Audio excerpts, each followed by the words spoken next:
For 7 years? Wow. Stop cutting me off, please. 3 last things. She has to give 50% of her earnings to the modeling agency. She will also get a Beverly Hills chopper. And last but not least, I will be doing a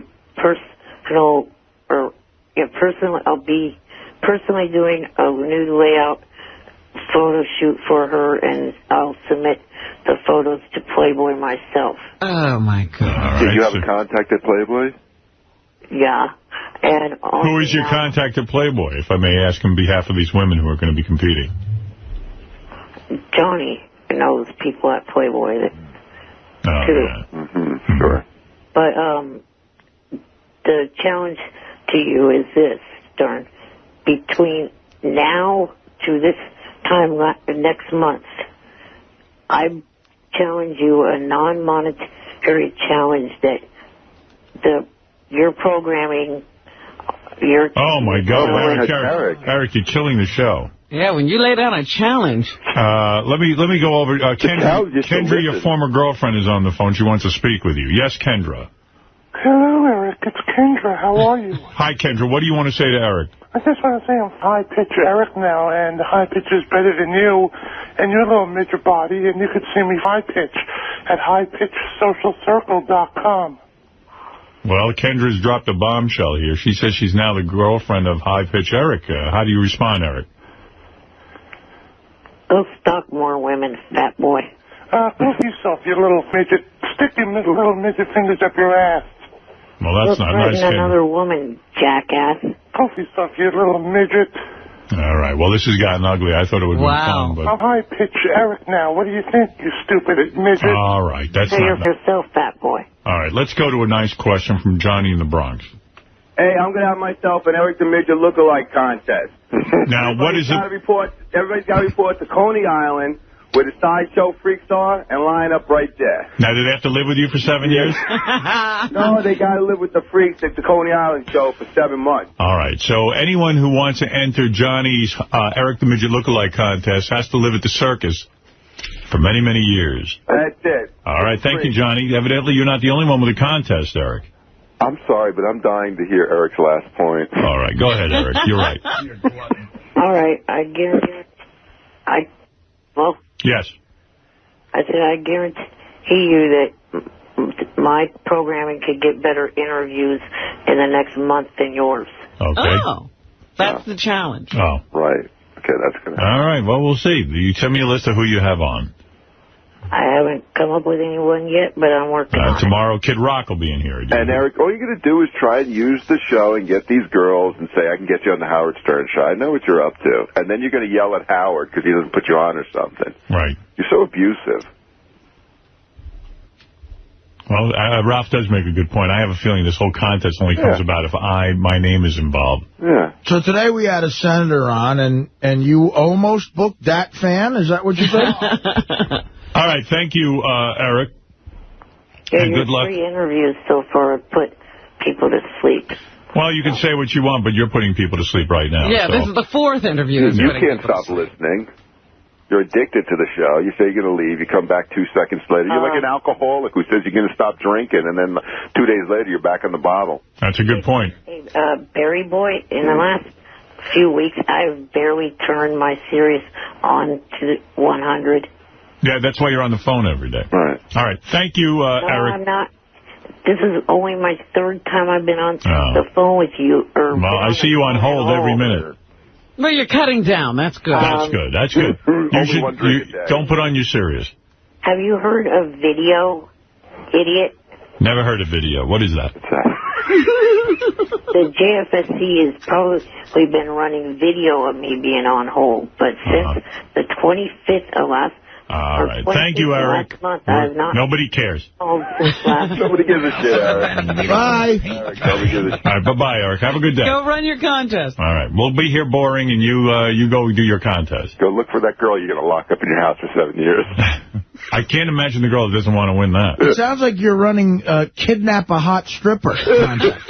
No, she's going to sign a 7-year contract, Artie. It's not kidnapping. She's agreed to be kidnapped. She's agreed to be in Eric's house for 7 years so he can keep his eye on her so she doesn't get pregnant. Or nearby. Nearby. Nearby. She's got a cave nearby. Who's going to pay for the apartment? Do you provide the apartment for the girl nearby? Yeah, I mean, well, I'd be able to work on something like that. Oh, so you're going to pay for it? That comes out of her earnings. I'm taking 75%. All right. Well, I guess Eric's going to give an apartment to a girl. 50%. You're going to give her an apartment to a girl. Is that right? Yeah. All right. Maybe it is a good prize. I don't think this is very well thought out, Eric. All right. Thank you very much, Eric. Come up with some more boring points for your contest. Thank you. All right. There he is, Eric, and now making a big announcement that he's going to be looking for the world's hottest stripper. He comes back better than ever. Yeah. Well, that's a great contest. Who wouldn't want to enter? Yeah. Let's go to Chris. Chris, you're on the air. Howard, I don't even know why you take his calls sometimes, because first of all, he brings the show to such a halt, but then, he's the most unappreciative prick. But I do find myself caring every once in a while, so. Well, there you go. Well, we got to take the good with the bad. What can you do? By the way, request from Fred. They say, Fred, when you play that piece of space music behind Eric the Midget, what is it? People want to know. It's the theme to Doctor Who. I guess it was a British science fiction television show. You used to love Doctor Who. Right. Want to play a little of it? Load it in?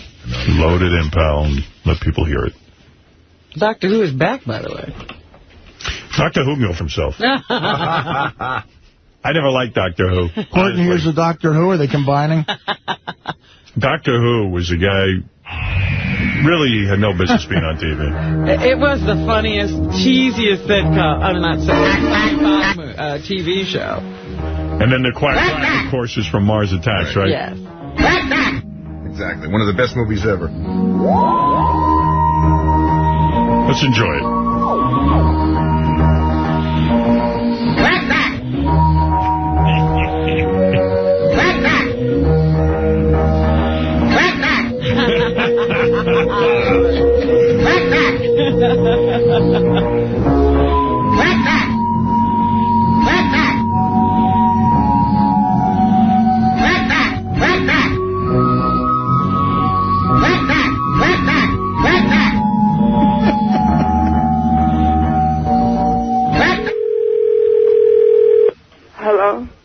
Hello, you big-nosed jackass. Huh? What the f was the point of hanging up on me?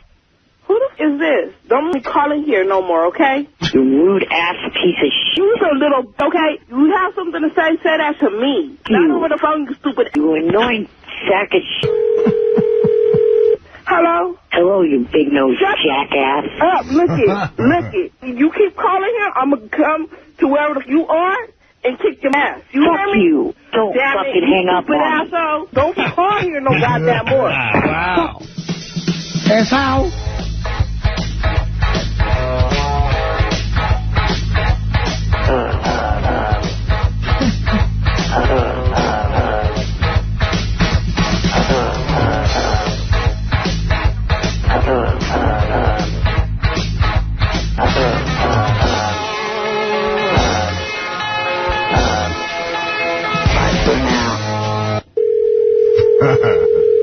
Hello? Hey, Gary. Yeah. It's Sal. Hey, what's up? Hey, listen, I don't know if you know this, but Eric the Midget just called me. He is really pissed at you. He said that he called you and you hung up on him. No, you did not. You didn't call me. All right, let me put him on the phone with you and you could talk to him about it. Put him on the phone. Hello, you big-nosed jackass. Oh, shut up. You didn't call me, you piece of shit. Don't hang up on me. I didn't hang up on you, you midget. Don't you ever do that again. Tell me something, Eric the Midget. Are you in the wheelchair, you piece of shit? You rude-ass piece of shit. Can you walk? You. Oh, you shut up. You annoying sack of shit. Goodbye, you midget.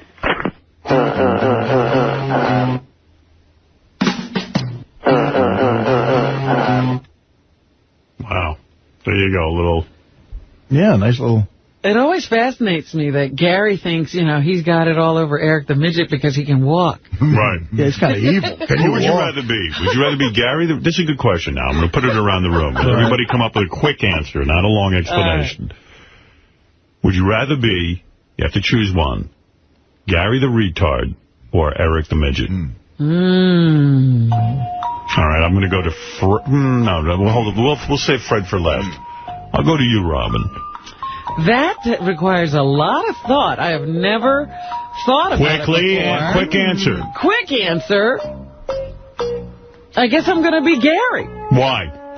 Because Gary seems to be oblivious to a lot of his difficulties, and so they don't bother him. Okay. Artie. Gary the Retard. Oh. And Fred? The Midget. Why the Midget? The Midget at least has some intellect. You want an intellect you might actually be able to. He's pretty bitter and he's pretty angry. But if he were to get past that, I think even Stephen Hawking has a hot chick. So if Stephen Hawking can get a hot chick, and he could easily get a hot chick.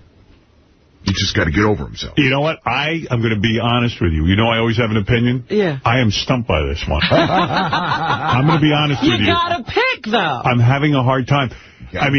All of a sudden I have to be one or the other. Now, the pro is that Gary the Retard, of course. And by the way, here I am breaking my own rule. I said quick answer. And I don't have one. You forced me. I was trying to think it through, but you forced me to pick. All right, let's think it through. Gary the Retard has no awareness, as you say, of his own afflictions. Yeah. And he can walk, and he's happy. And he's pretty happy. And he's attracted to anything that walks. Yeah. Eric the Midget is trapped in that body, but he's got he's got normal intelligence. Like Gary's been out with us in Vegas and other events where he's actually had a fun time. I don't think Eric could really get into the fun time. I'm going with Gary the Retard. I had to think it through. Yeah, Gary gets into a state of ecstasy. Right. When he's hanging around with you guys.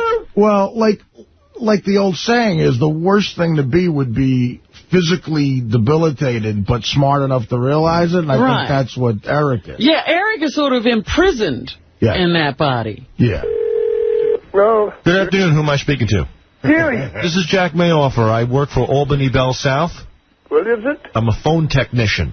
You are?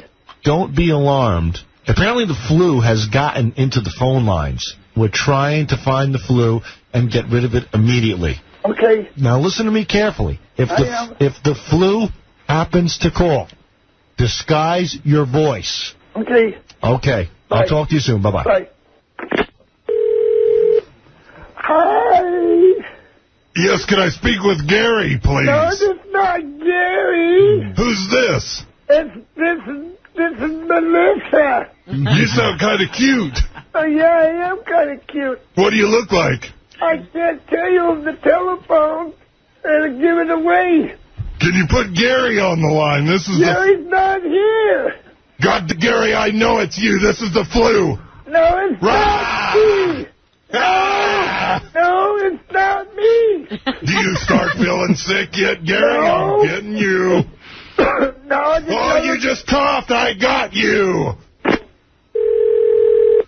Hello? Gary, it's Jack Mayoffer, the phone technician. I changed my voice. I know. Good. Listen to me. The thing is this. We almost got him. This is what I need you to do. What? When he calls back, say, shoo, shoo, no retarded flu. Shoo, shoo, no retarded flu. Yeah, keep saying that over and over again. Wait, I will. Okay, bye. Hello? Hello, can I speak with Gary, please? No, listen, I'm retarded, you jerk! Shoo, retarded flu! You retarded flu! You're hurting me! You flu! You're hurting me! I don't care, you flu! No! I hope I kill you, you son of a bitch, you retarded flu! Oh! If I get the flu, I'm going to sue you, jerk!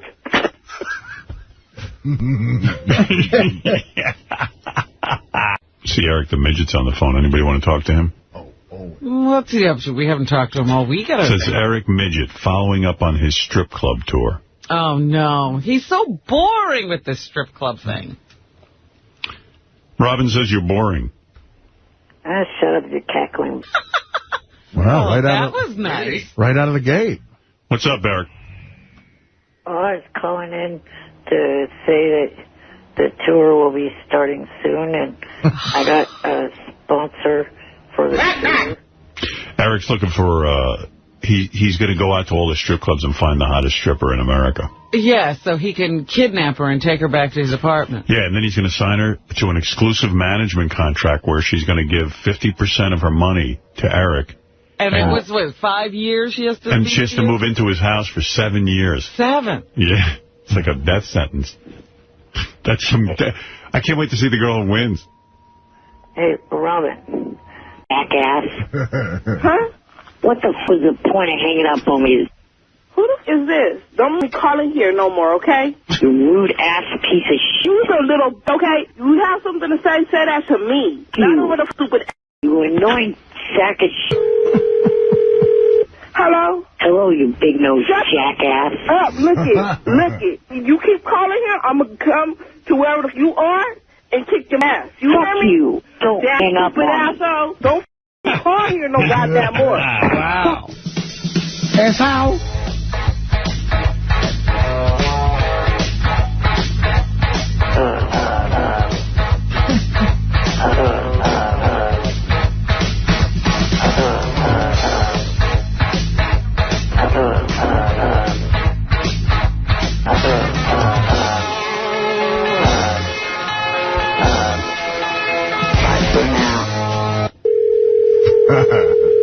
Hello?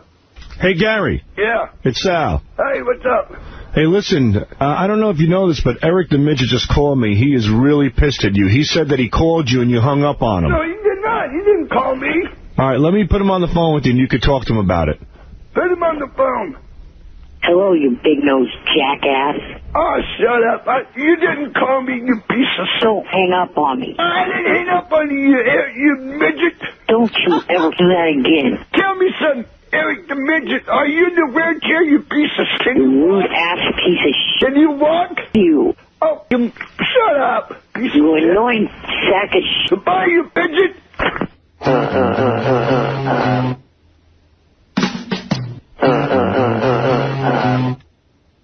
Wow. There you go, a little... Yeah, nice little...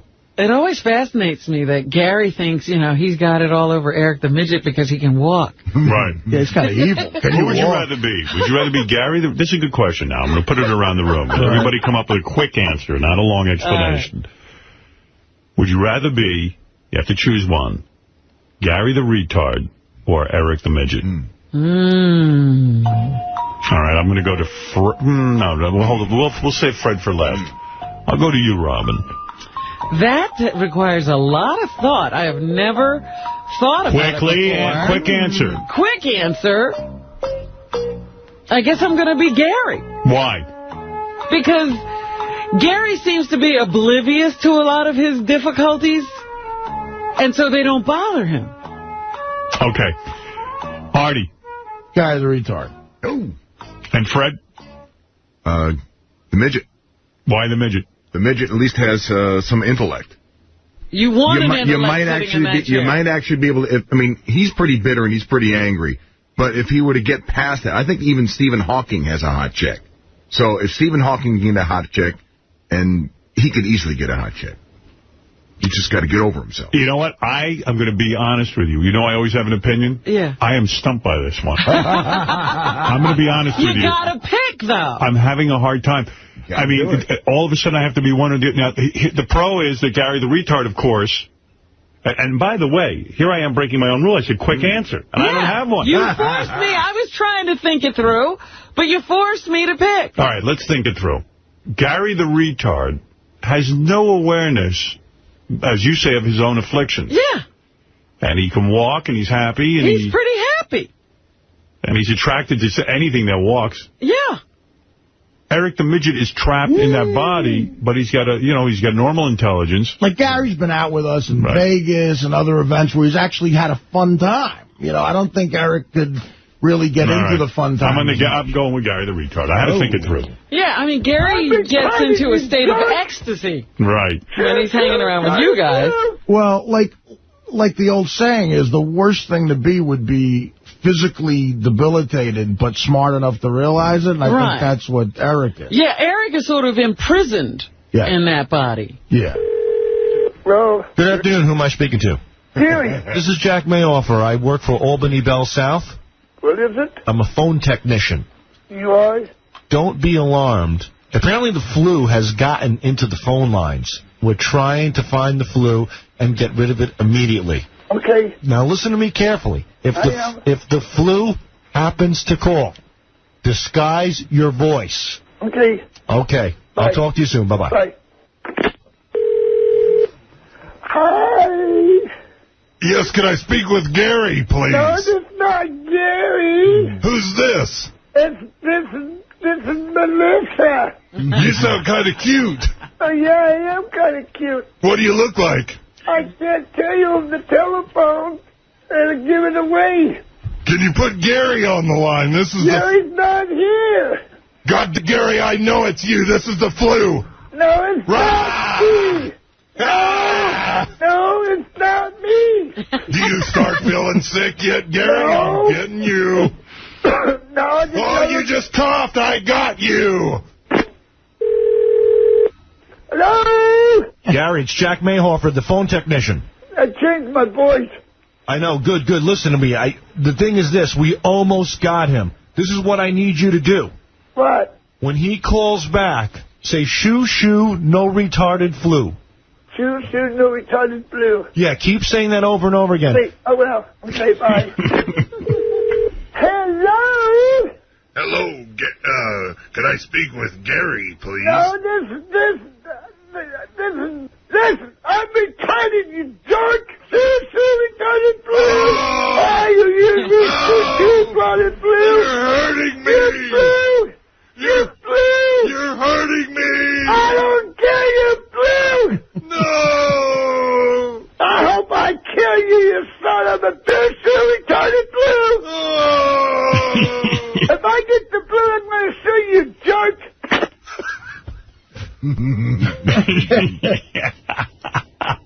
See Eric the Midget's on the phone. Anybody want to talk to him? What's he up to? We haven't talked to him all week. It says Eric Midget following up on his strip club tour. Oh, no. He's so boring with this strip club thing. Robin says you're boring. Shut up, you're cackling. Wow, that was nice. Right out of the gate. What's up, Eric?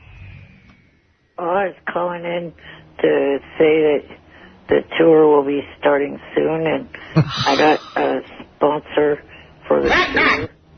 Eric's looking for, he's going to go out to all the strip clubs and find the hottest stripper in America. Yeah, so he can kidnap her and take her back to his apartment. Yeah, and then he's going to sign her to an exclusive management contract where she's going to give 50% of her money to Eric. And it was, 5 years she has to And she has to move into his house for 7 years. 7? Yeah, it's like a death sentence. That's some. I can't wait to see the girl who wins. Hey, Robin. Well, this is like a startup kid here, Howard. Yeah, I hear you. We got to get him some more gold chains, the whole thing like that, Is he zoned over there to run a modeling agency? I mean, I don't know. We got to find that out. Eric, what are some of your responsibilities as a modeling agency owner? Well, it helps them find, magazine shoots to do, and, not only magazine shoots, but commercials and whatever. Do you know anyone who work?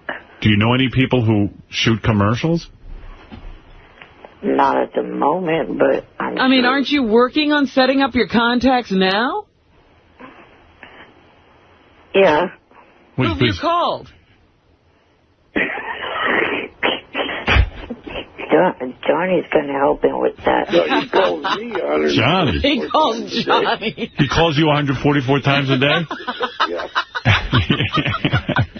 Yeah, so Eric, take us through like a day. So you get this broad to sign up. She's in your house day one, Monday morning at 9. You're at work. What do you do? You make phone calls? You set up meetings for the girl? What do you do? Yeah, I make phone calls to set up meetings, yeah. Who's your first call? Who, like Brad Gray? Yeah, like who do you call there? Hello, Domino's. You're hungry. Oh, so you got it in a Domino's commercial? No, I call any of the magazines that I know of. So you're just going to cold call like Maxim? Yeah. He actually has my friend Hiro, who's from Japan. He actually has my friend Hiro, who does have Japanese magazines, convinced that he will get models for this Japanese magazine. And it's like a high-fashion magazine called Glitter. Oh, that's a good job. Wow. This ought to be pretty good to see how this turns out. Yeah. Let's go to Ralph wants to say hello. Yes, Ralph. Oh. Hello, Maxim. Ralph. Hey, Eric? Eric, you there? That's retard. Yeah, you there? Eric, quick question. Have you decided on a name? For the modeling agency? Yeah. Yeah, he already said it, retard. No, what's his name? Not the modeling agent, his name. Oh, his name. I thought you were goofing on Eric. And his model agency name. You know, Ralph, I apologize. I thought you were goofing on the modeling agency. No. I want to see if he decided on a name for his agent, him. I mean, for him as a human being. Yeah. Hello, Eric. Oh. Is it Eric the... Oh, I see what you're saying. Eric the... Well, let me ask him. Hold on a second. Eric? Eric, Ralph wants to know, have you decided on a name? Eric's a gay actor. Eric the gay actor. See, I told you that wasn't good. Ralph, what else? Eric, Ralph says that's not a good name. Give us another one of your names. Eric's an actor. How's that? No. What about didn't you have a thing or something? Eric, what is the name? Eric the Major Cock. Oh. How's that? I don't know if anybody's going to believe that. Too wordy. Major Cock is a good one, I think. Major Cock is good. Cock instead of Eric the Midget. What hey, Major Cock. I think Major Cock is a good one. No. Major Cock, what are you doing? Eric, what else do you have? Eric the Stupid Midget. That's right. I like that one. You like that one, all right. Did you have another one, Eric? Eric the Midget. That's a good one. That's a tough one.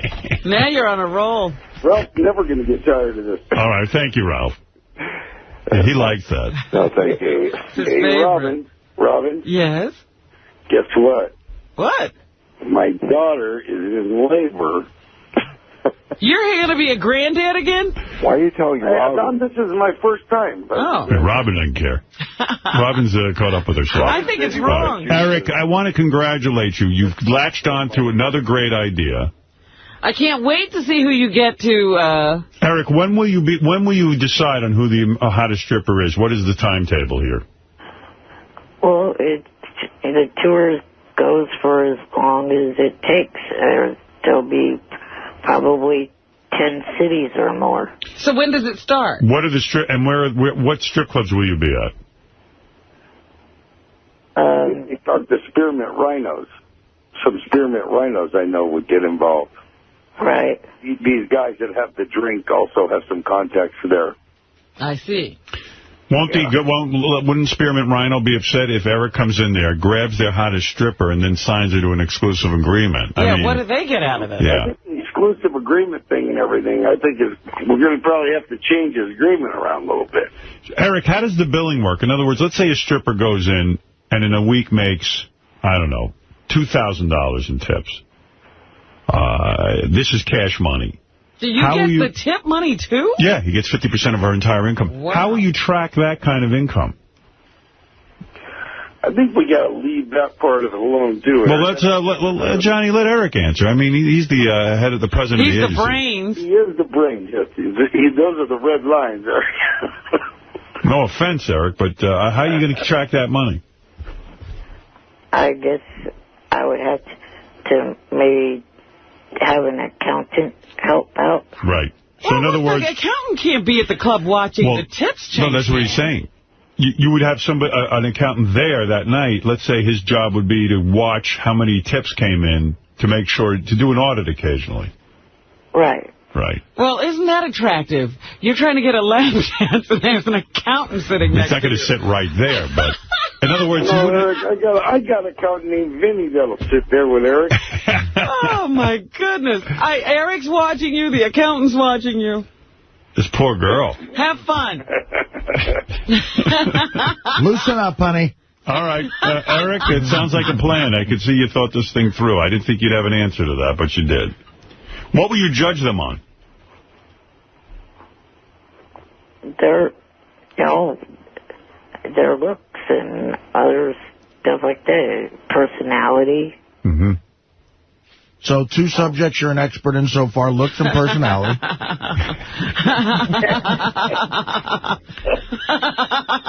All right. Well, that's good. You're like a bubbly kind of girl? Yeah. Yeah. Right. And is he going to be repping only one girl? Good question. Oh. I'm not sure at the moment. He's going to start with one. You know, it's going to take a lot just to situate this girl near his house and to also get an accountant. And get the accountant. By the time he's finished spending money trying to collect the money, he won't have any money. The problem with Eric's plan, and I don't want to burst his bubble, is that a lot of this stripping money is cash. And I don't know how he's going to track that, but all right, he seems to have some sort of plan. But he's spending a lot to I know a get guy the money. named Vinny that'll track the cash. Yeah, but it costs a lot of money to hire an accountant, you know. Vinny ain't no accountant. He's a guy. He's a guy. Who could look at cash. He knows how to look at cash. Now, Eric, would you be sending your model to people's homes for bachelor parties and things like that? Probably not. Oh. All right. You're going high-end, I suppose. Got to pay the rent, though, man. All right, Eric. Well, it seems like you're well on your way. Thank you for the update, and congratulations. Thank you. And thank you, Johnny. Hey, I'm going to be a grandfather by morning. Good for you. We're all excited. Another motherfucker for me to have to take care of. Let's see this one get a job. All right, thank Eric, you. move the camera down. We can still see your face. All right, bye-bye, guys. All right, there's an update for those of you who like Eric. I know some of you don't, but I am fascinated. What do you think the percentages out there in listener land? Who likes Eric, who doesn't? You think it's like 50-50? It depends on what Eric does that day. It's like weird. Sometimes Eric's such a home run, everyone goes, I don't care, I love him. I used to hate him. It's constant. There's constant discussion about Eric.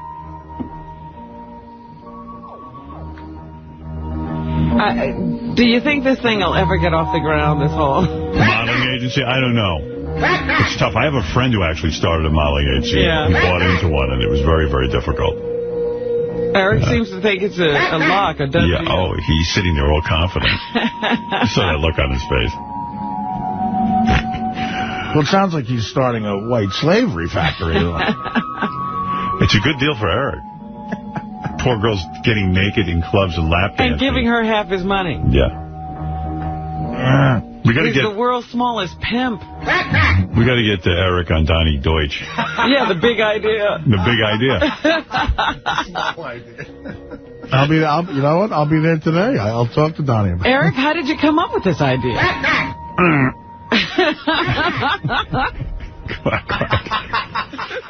Eric the Midget, hi, you're on the air. Eric the Midget, by the way, wants you to know he has started his own modeling agency. Have you got any clients is what I want to know.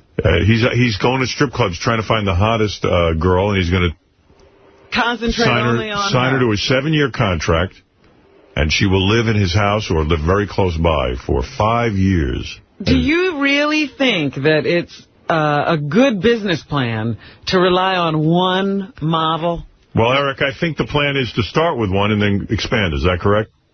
Correct. Yeah. Oh, I thought you were concentrating on only one. No. Shut up! Number 4, Howard. Eric Yes, 4. thank you. Thank you, Gary. That's NASA. You got mission control back there. There's always a typewriter, pal. So, the modeling agency, have you decided yet what you're officially going to call it? Eric the Midget. Completely worthless modeling and talent agency. Wow. That's a long name, Eric. Funny, but long. Right. So how's it going? Have you gone to any strip clubs yet to look for the perfect woman? No, I have not started that yet. Well, how long does it take to get this modeling agency off the ground? Yeah, and what is the name of that agency? Eric the Midget. Ridiculous modeling agency. Better. All right. What? Are you stuck on that one? Are you stuck on that, or do you have a different name? Eric the Midget. Stupid modeling agency. No, that's not good, because no woman's going to want to work for Eric the Midget's stupid modeling Yeah, she doesn't want to be the stupid model. That's right. Anyway, so where are you at with this whole thing, Eric? It will be started soon. Well, I mean, how soon? Fascinating. You're the best interview I've ever had. Yeah, how? I mean, say something. At least give us the real name of your modeling agency. Eric's retarded talent agency. Nope, not close. Well, have you then started on your modeling contacts? That's what you're doing, right? Right. What have you been doing to facilitate this new plan of yours? Well, not much really. Just trying to get things finalized on it. You know, trying to get where to go and stuff like that. Well, I got to tell you one thing I know. Like, if you start a modeling agency, a name is very important, because people will go to the modeling agency if they think it has a catchy name. Right, name is everything. Everything. So you've got to come up with a good name. Do you have anything there that's catchy? Eric's Actors Modeling and Talent Agency. Okay. What do you think of that name, George? Eric the Actors Modeling and Talent Agency. Well, I don't know whether I'm going to give it any business. See, I don't think that's a good name, Eric. You got to come up George with something says else. that's no good, Eric. What other names do you have? Eric's Idiotic Modeling Agency. What about Eric's brilliant, fantastic, gorgeous, most fabulous modeling agency? What about that, Eric? Do you like that name? That sounds good, but it's long. I mean, It's long, so do you have a shorter one? What would you Eric's say? Fabulous Midget Agency. How's that? Do you have a shorter name, Eric? Eric's Piece of Crap Modeling Agency. It's getting shorter. It's getting shorter. That's good. It's Eric's Modeling and Talent Agency. That's not catchy enough. Boring, do you have a catchier name? Eric's Retarded Modeling Agency. Wow. Oh, yeah, by the way. Yes. George, the T-shirt I got on. What does it say? Oh, Heroes. Well, what do you know? Are you a Heroes fan?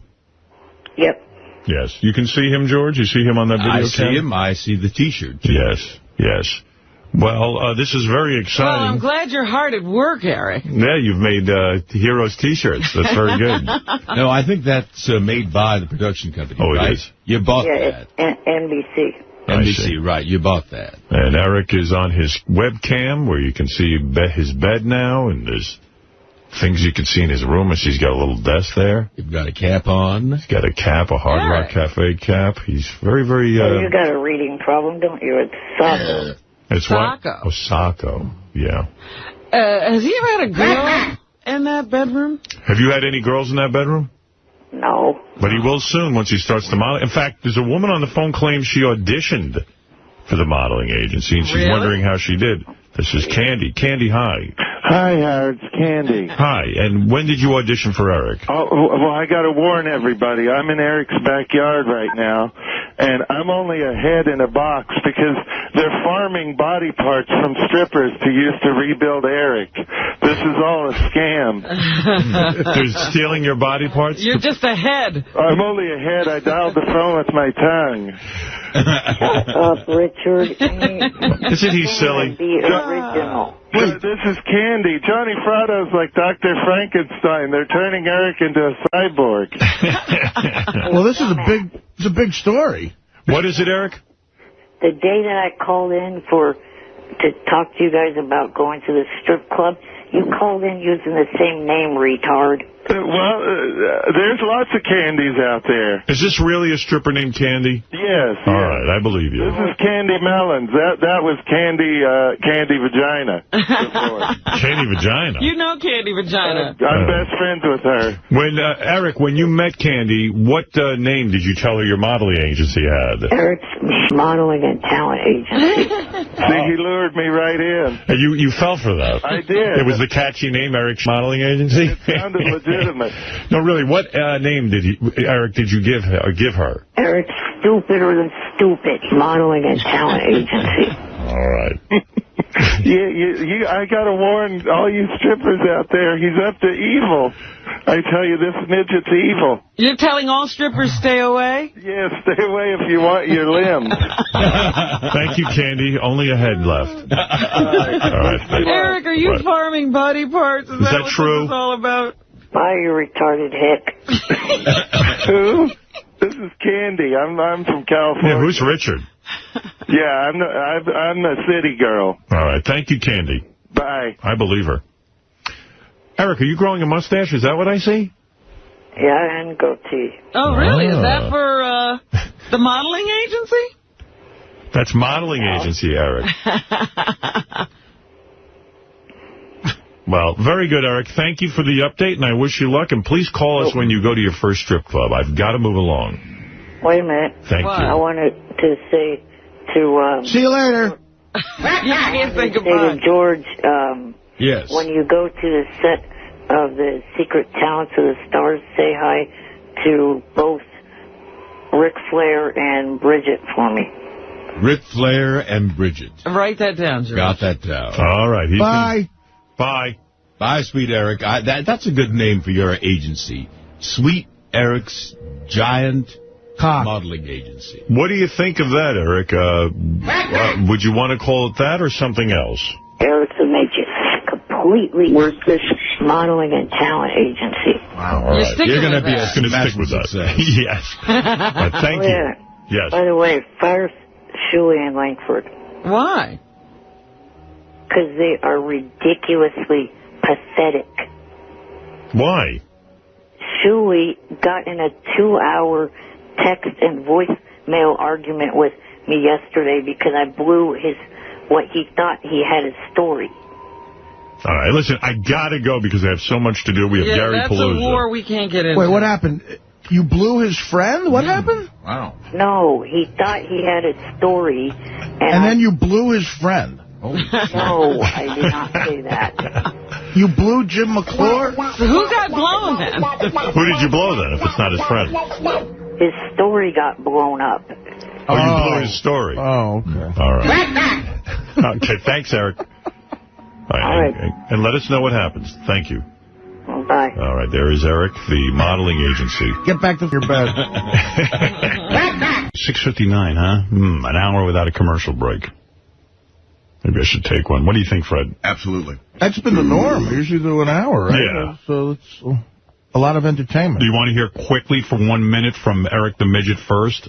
Okay. All right. Is that ever quick? Let's get it over with. Eric, it's got to be quick because I got to get to a break. But go ahead. Why the hell you have to go to me when you're only going to give me 1 minute? Because, quite frankly... What do you got to say that it should take longer? Quite frankly, you've used up 30 seconds already. Right. Complaining. Yeah. Because your calls rhyme with something, what is it? Boring. They rhyme with boring? Yeah. The word boring rhymes with boring? Snoring, boring. What do you want? Well, I want to call to say that you guys are making serious waste money on Langford. Steve Langford from the Howard 100 News? Yes. You're costing Mel Karmazin money by having that idiot on your staff. Well, that's true. We are costing him money, but I think the return is magnificent. Yes, I do, too. Look at my window.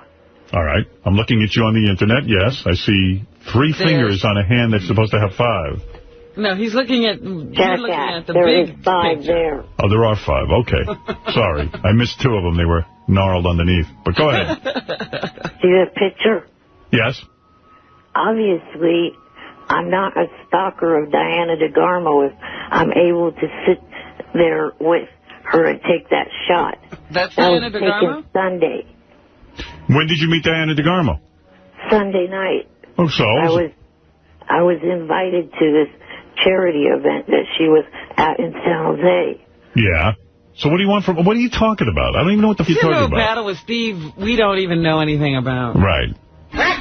You don't remember back in September that asswipe did a story claiming that... Eric, here, I'm gonna remind you. You were calling you were calling Diana DeGarmo and her mother way too much. Where the mom even said you were calling too much. Back up. Your idiot report that shit story up. She told me, both her and her mom told me that they did not at Yes, all. and we told you privately she was saying, I wish Eric wouldn't call so much. She didn't want to be mean to you. Don't start calling again just because of this. I'm not, but I'm telling you. All right, so you met Diana DeGarmo, and are you calling her now? No. Good. She didn't fall in love with you after meeting you? No, she did not. Oh. Didn't expect her to. No one did. All right, so there's no problem. Yeah, you look like the other night on Kimmel, by the way. Well, there's a bulletin. You stayed up and watched Artie? Yes. He's such a fan. He's a fan of yours, Artie. Clearly obsessed. Did you see that big sweat stain on Artie's T-shirt? Yeah, and I heard it was the third shirt he went through. Second, you little douchebag.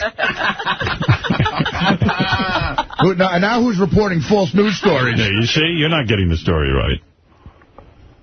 Hey, you know what? That picture of Diana DeGarmo and you was good. You can't see the rifle someone has on her. Yeah, whatever. They're out of the frame, huh? Good framing. All right, Eric. We'll let the record note that you, in fact, are not stalking Diana DeGarmo. We got it. This is the second time I've met her. Excellent. Congratulations. I'm sure that was a highlight. Oh, is he over that chick he was in love with who dumped him?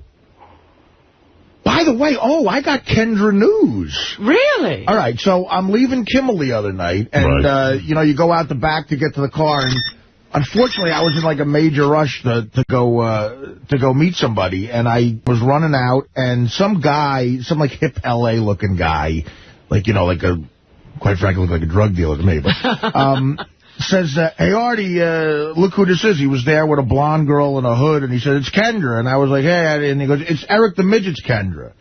And I looked real quick, and it sort of looked like her. And then, but then I had to leave, and then I told Jimmy, and the security guy was going to maybe ask her and see if he can get any information. But I think your girlfriend was waiting for me there at Kimmel. Yeah, right. Well, do you deny that could have been her in L.A.? I doubt it. Well, are you talking to her at all? I want to get out of this. Just say yes or no. I'm not confirming that or denying it. All right, thank you. Eric, good luck, and thank you. I have to move on. Wait a minute. Yeah. Go to www.jfsc.tv. Okay, we will. Thank you. Okay, bye. Bye-bye. Bye for now, as they say. Sounds of laughter, shades of earth are ringing through my open mind, inciting and Who's doing this? Rufus Wainwright. That's good. I heard this on Coffee House the other day. I thought it was really good. I love this song. Yes, this is a nice version. Rufus Wainwright. Wasn't there Rufus Wainwright III? Well, that was Loudon Wainwright III, and I think that's his dad. Oh. You're kidding.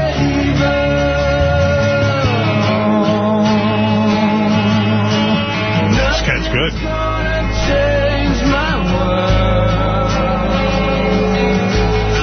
I should have covered this, you see. I was going to say, did you ever cover a Beatles song? You covered one.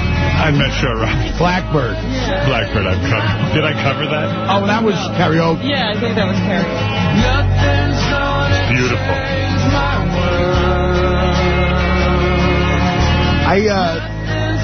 I'm dying for you to see the Stones movie. I'm curious what you think about it. What did you think? I loved it. My only complaint was No Gimme Shelter. I love that song. Yeah, it was an odd playlist, but it was songs you don't normally see them do. But I know the Beatles were with the Maharishi Mahesh Yogi, and the reference in this song is Jai Guru Dev, which is a reference to the teacher who taught Maharishi Mahesh Yogi how to meditate. But I can't figure out if it's a positive song or a negative song. You know, I never listen to the words. I just groove on it. Nothing's going to change. He's saying, nothing's going to change my world, Jay Guru Death. So is that saying it's not going to work on me, or is it saying... It could be that you're looking at it from the wrong end. I don't know. He's saying that maybe because... he's saying peace to the world because you can't change me. I'm going to stay, you know, my true self. Or maybe it's like nothing's going to change my world, and then thank you, Guru Dev, because I meditated and things changed my world or something? I don't know. No, he's saying nothing's going to change his world. Yeah. I don't know what he's saying. Let's listen to the whole song again. No. See what they're talking about. Rather get Eric the Midget back on the phone. I like when he yells at me that I'm going to not give him enough time. How dare you only give him a minute? Because, see, I can't explain to him. Nobody cares about his argument with Steve Langford. He has no idea that nobody's hanging on his every word. He says, don't you remember, like, you should be aware of everything going on in Eric's world. I love that kid. Eric the Midget has gotten some email, too. Eric, here's one about you. You ready? Eric's on the phone?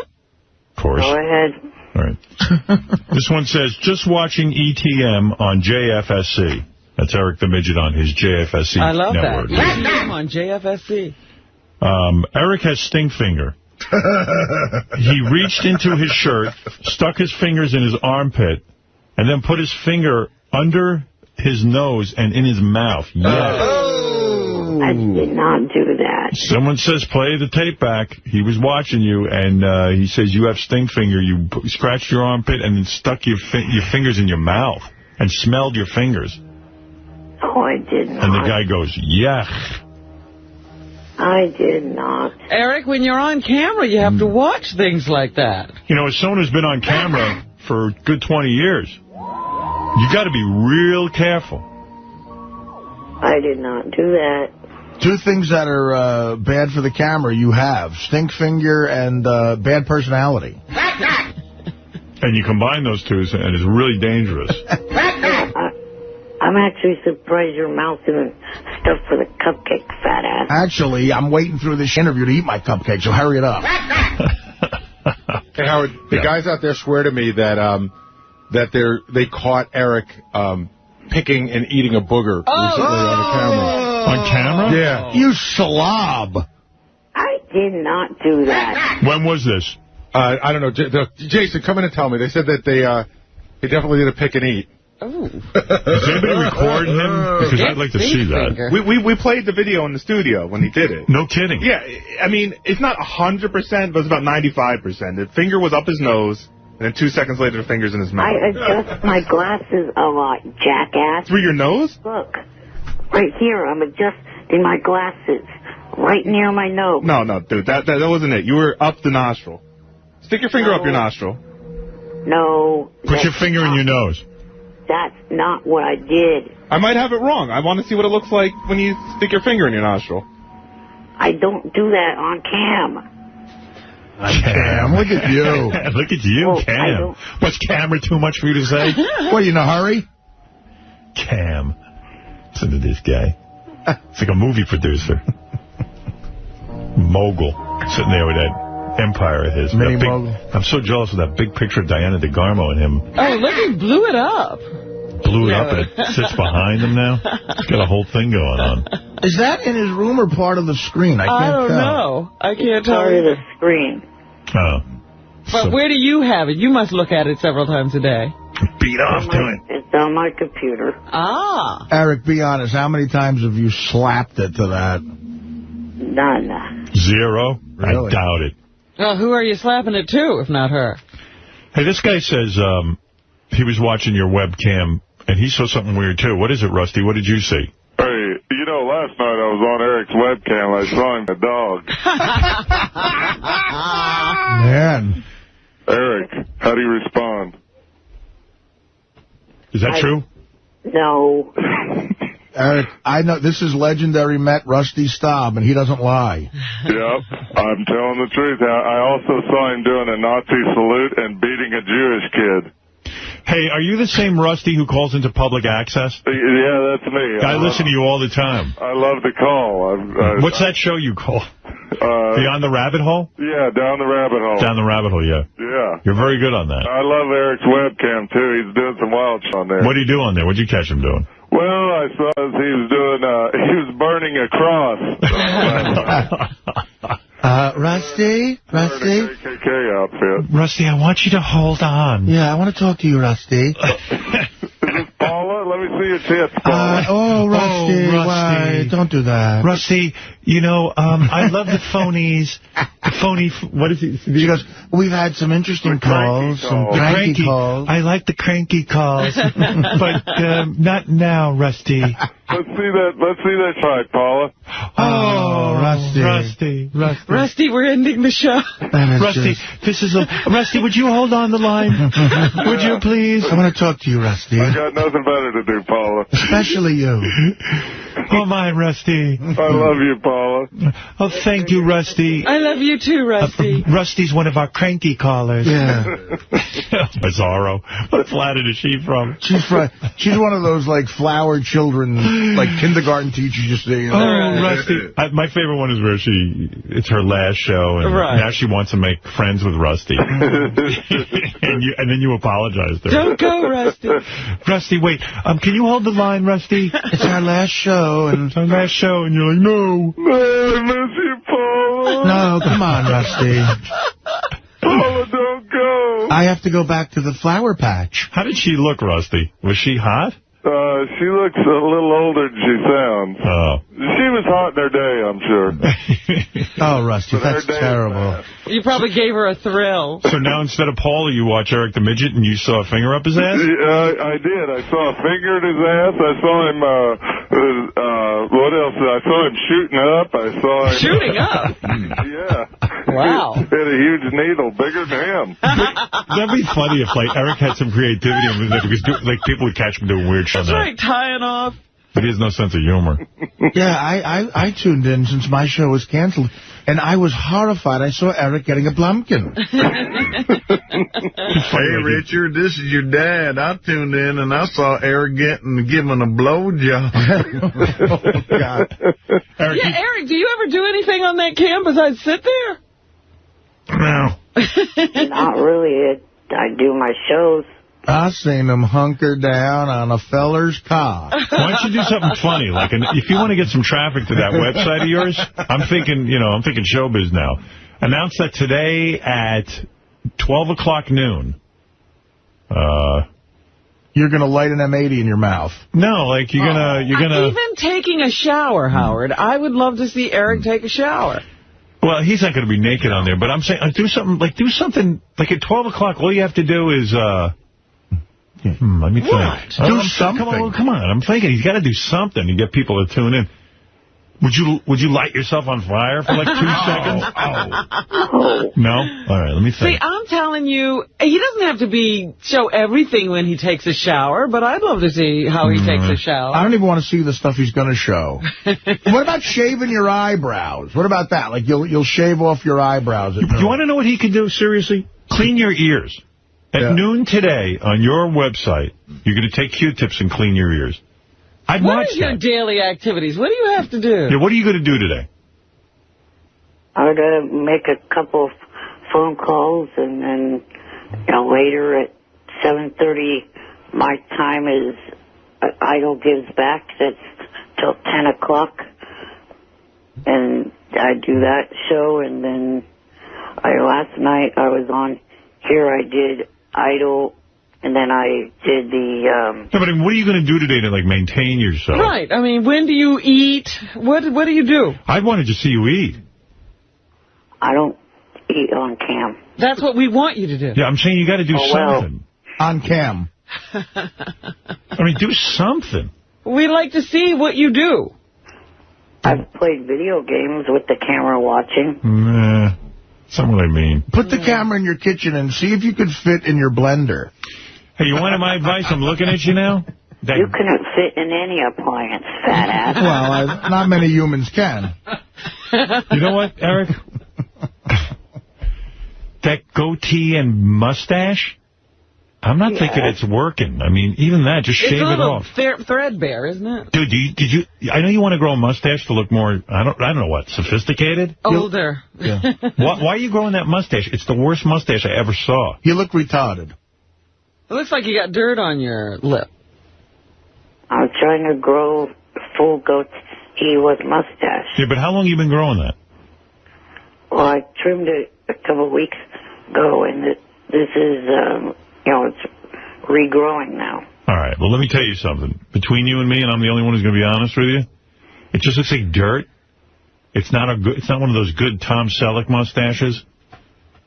It's just not great. The stash is not for you. So at noon, shave that off. At least let's watch you shave. You know what would be good you could do? Could you ride a dog like a pony? Where is he going to get that dog? No. Yeah, that's cruelty to dogs, I think. Oh, he's light. How much you weigh? What do you weigh, Eric? About 80 pounds. Oh, yeah, that's probably too that's much. heavy. Yeah, I'm sorry about that. 80 pounds? Dude, what, you put them on, huh? You could lose a few. Yeah, whatever. He's 4 foot. Like you're someone that should talk about losing weight. Oh, well, that's horrible. How tall are you, 4'3"? No, 3'5", 3'6", somewhere in there. 3'6", and you weigh 80? Wow. Yeah. It's a little heavy. You're a little blob. Oh, Rusty. Eric? Alan, you're on the air with Eric. No. Jim, you're on the air with Eric.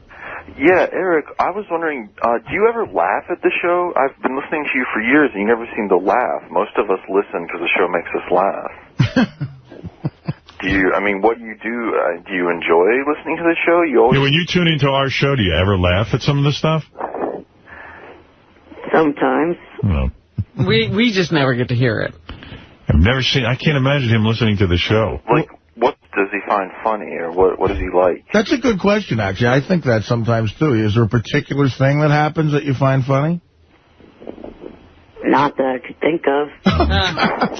Alan, you're on the air. You say you watch Eric's webcam? Yeah, I after hearing Candy last week talk about her head in a box, I thought she was full of shit. But last night I was watching Eric's feed, and he's masturbating and guns and ammo into the toilet onto his own shit. You saw Eric masturbating on cam?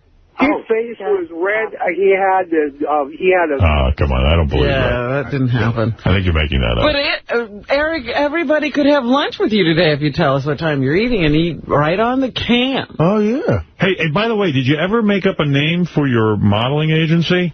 Eric's Modeling and Talent Agency. Oh, okay. That's not it. And the tour starts on the Friday the 13th of June. Yeah, but what name are you going to... If that's not the name, what is the name? Eric's Actors Modeling and Talent Agency. Okay. Well, that's a good name. It's catchy. It's long, though. I don't know if you can put that on a card. He's got a big card.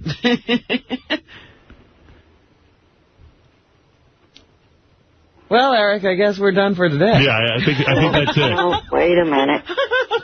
Eric, you suck. I called in for a reason, and I called in to challenge SFN to raise more money than the JFSC for Robin's charity. Oh, a challenge. Very nice. Well, that's nice of you. That is all right, JFSC saying that they can raise more money than Stern Fan Network. Very good, Eric. The Girls Night Out Foundation. Right. Thank you, Eric. I see Eric the Midget's on the phone. But we've given him enough money. Oh, yeah, don't want to let him play? Enough of everything. He's a model agency owner. I know. That's what we gave him. Beneath him. Yeah, Eric, I'd let you play the game, but you own a modeling agency. That's not right. You're Donald Stump. If he was whatever. Go roll off a sofa. I'll go one instead. Listen how well he knows the show, though, by the way. Yeah. You know every reference about every second of the show, dude. Admit it. Eric, did you enjoy Artie rolling off? Whoa. I couldn't hear you talking about it for over an hour. Eric, do you know on your website? Eric, do you know on your cam right now is that Quack Quack Martian from that Fred plays the sound effect? Yes, I can't see, I do have eyes. That is funny. I got to admit, you got a good sense of humor there. Ack. See? What's going on? They got the Ack character on there with Eric the Midget. Listen to it. I hate Steve Langford, Shuli, and Johnny's hair. What is that? Johnny Fratto? What does that crawl across the screen? I hate Steve Langford, Shuli, and Johnny Fratto's hair? Ack. Yeah. Why do you hate Johnny's hair?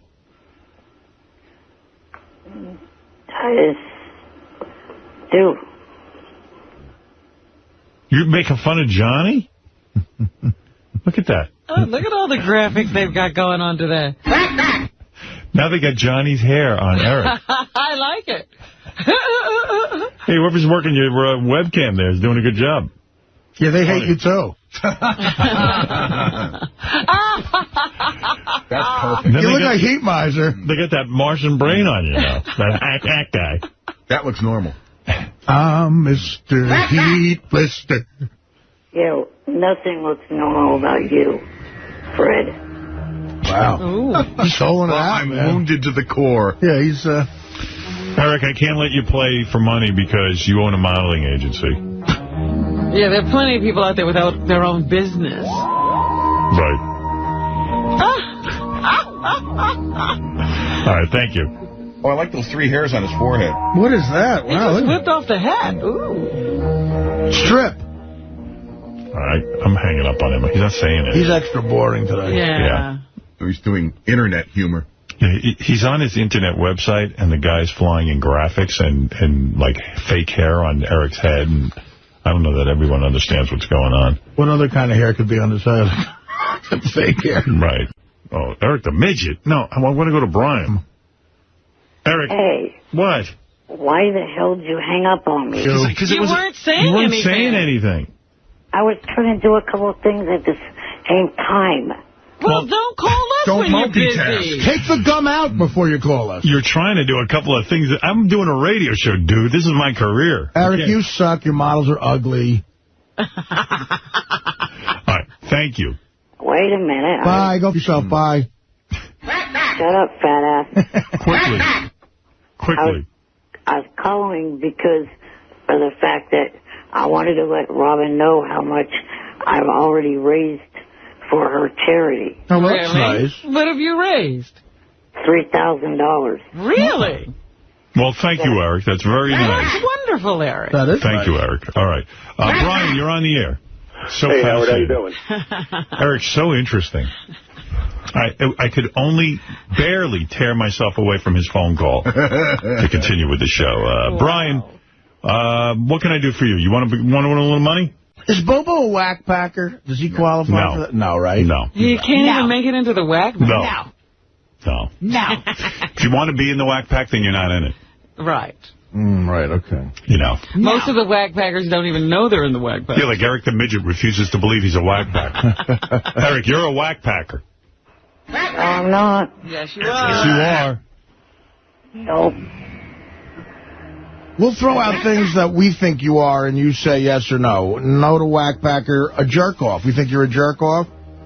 Nope. Nope. Gay wad? Well, I'm calling for another... Stain? I'm calling for blotch face? Hey, fat fuck. Actor? Fat fuck. Homo midget? I'm having a hard time hearing you, Eric. Shut up. Prickwad? Well, you shut the annoying piece of shit next to you up, but you'd hear me. All right. You may have a point. And what am I supposed to do, Eric? That's his job to be annoying. It's my job. What is he doing? Is he growing this mustache or not? I think he is, but it's like so bad that it's just like blotchy It hairs. looks like dirt on his face. It looks like herpes all over his upper lip. I had to start over, jackass, Why? because I trimmed it too much. Nah, dude, you got you need a mustache system. Dude, why grow something that's not going to be all that good? You don't have a thick mustache. There are spaces in it. It's all patchy. The whole middle, is gone. Is gone. There's nothing. It's just 2 pieces of dirt on the right-hand side and the left-hand side. And then, like, some of the dirt is even splotchy. Yeah, they have holes in the dirt. Why would you do that to yourself? You don't have a mustache, dude.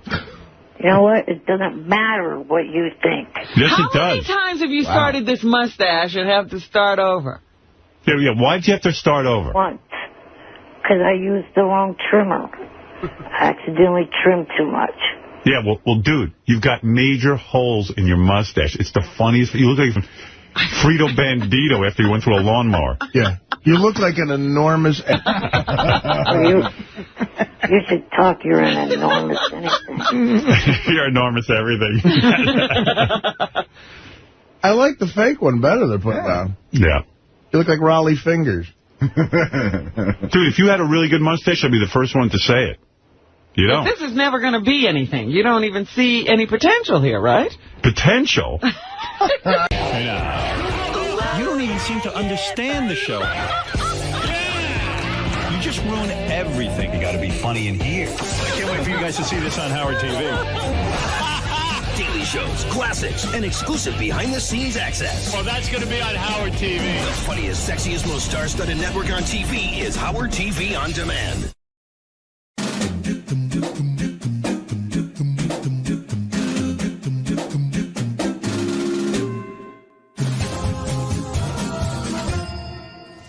Hey Stern fans, welcome to Fine Time, the show where you, the fans, get the opportunity to ask questions and interact with your favorite Stern Show staffers, whack packers, and celebrity superfans.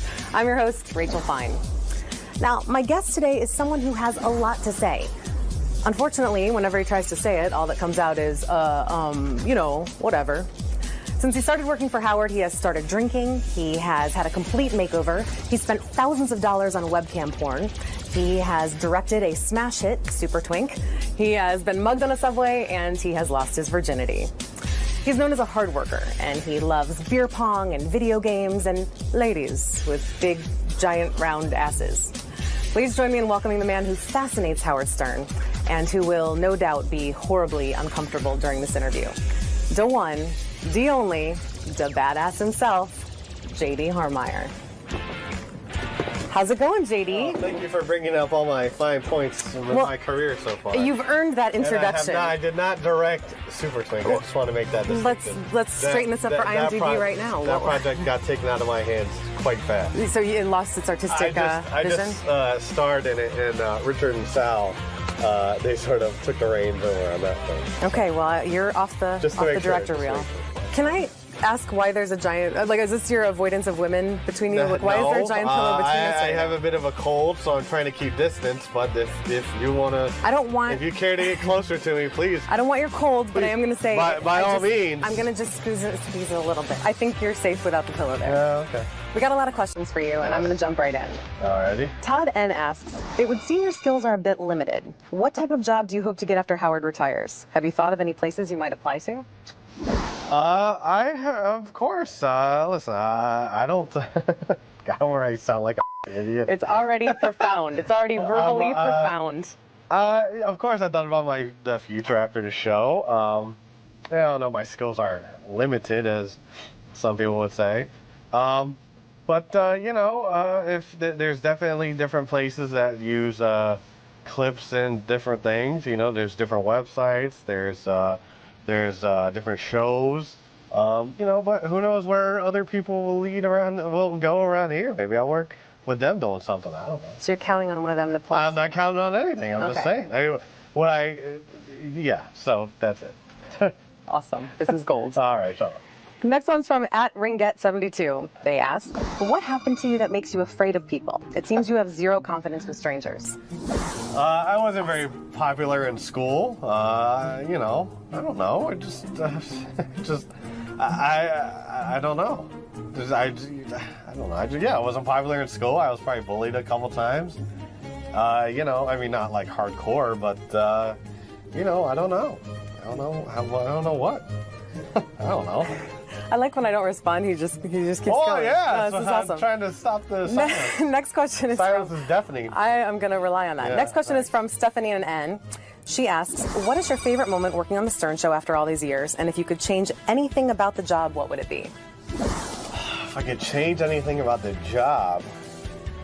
I mean, I don't know. I like working here. I wish I didn't have to divulge or didn't feel the need to divulge so much information about myself. Okay. But that sort of goes along with the territory, I guess. And the favorite moment on the show, geez. God, there's so many. I don't even know what happened yesterday, for Christ's sake. I did like feeling the Florida chick's ass. Okay. Remember that. I know you like a big ass. Like a big ass? I don't know. Reading Winter. That was definitely one of the best times, I think I had. Winter is when there are no leaves on the trees. Winter is when we say goodbye to the birds. To the what? So, yeah. Fantastic. You're great at poetry reciting. Well, thank you. Question from @traced_Inc. asks, do you like Robin's or Rachel's boobs more? Robin's or Rachel's boobs more? I haven't seen much of Robin's boobs lately. You devil! So I'll say Rachel's.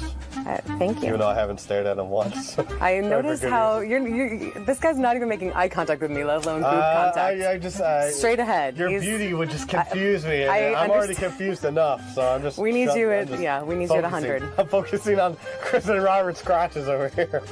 And we've already learned another profound truth. There you go. Next question from... I'm not focusing on the crotch. Right. He's totally staring at them. I'm staring at your just now. There just you go. for you. F, Marry, Kill. Lisa G, Rachel Fine, Robin Quivers. Oh, Christ. Well, I do seem to remember someone's F, Marry, Kill recently where they decided to kill me. JD, it's not that I want to kill you because I really like you too, so don't get all pissed off that everyone kills you. He will be pissed. I know, and I don't want you to because I like you. You're a sweetheart, and I enjoy you quite a bit. I just think that I'm closer with the other two, so this is not about you, JD, and I really do want you to get laid and married and have the other options besides being killed off.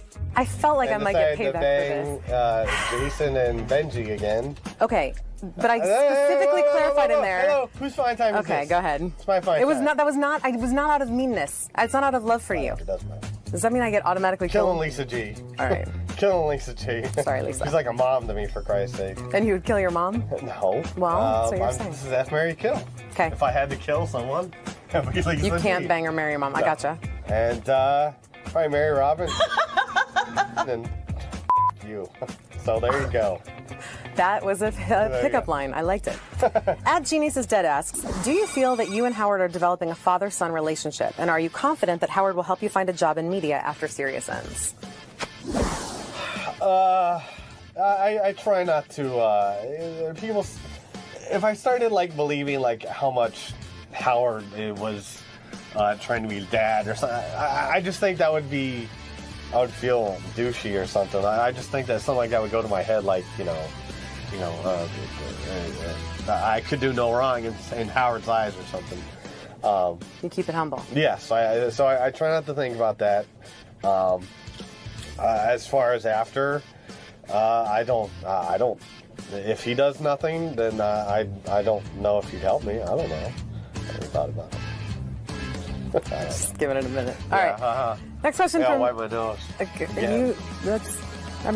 I'm about to put the pillow back between us. I told you. Next question from DZ. D asks, do you like when fans approach you for pictures and autographs? To be honest, listen, yes and no. It's nice to be recognized and people like you and stuff. But it's awkward for me to. I don't like any pictures taken of my period.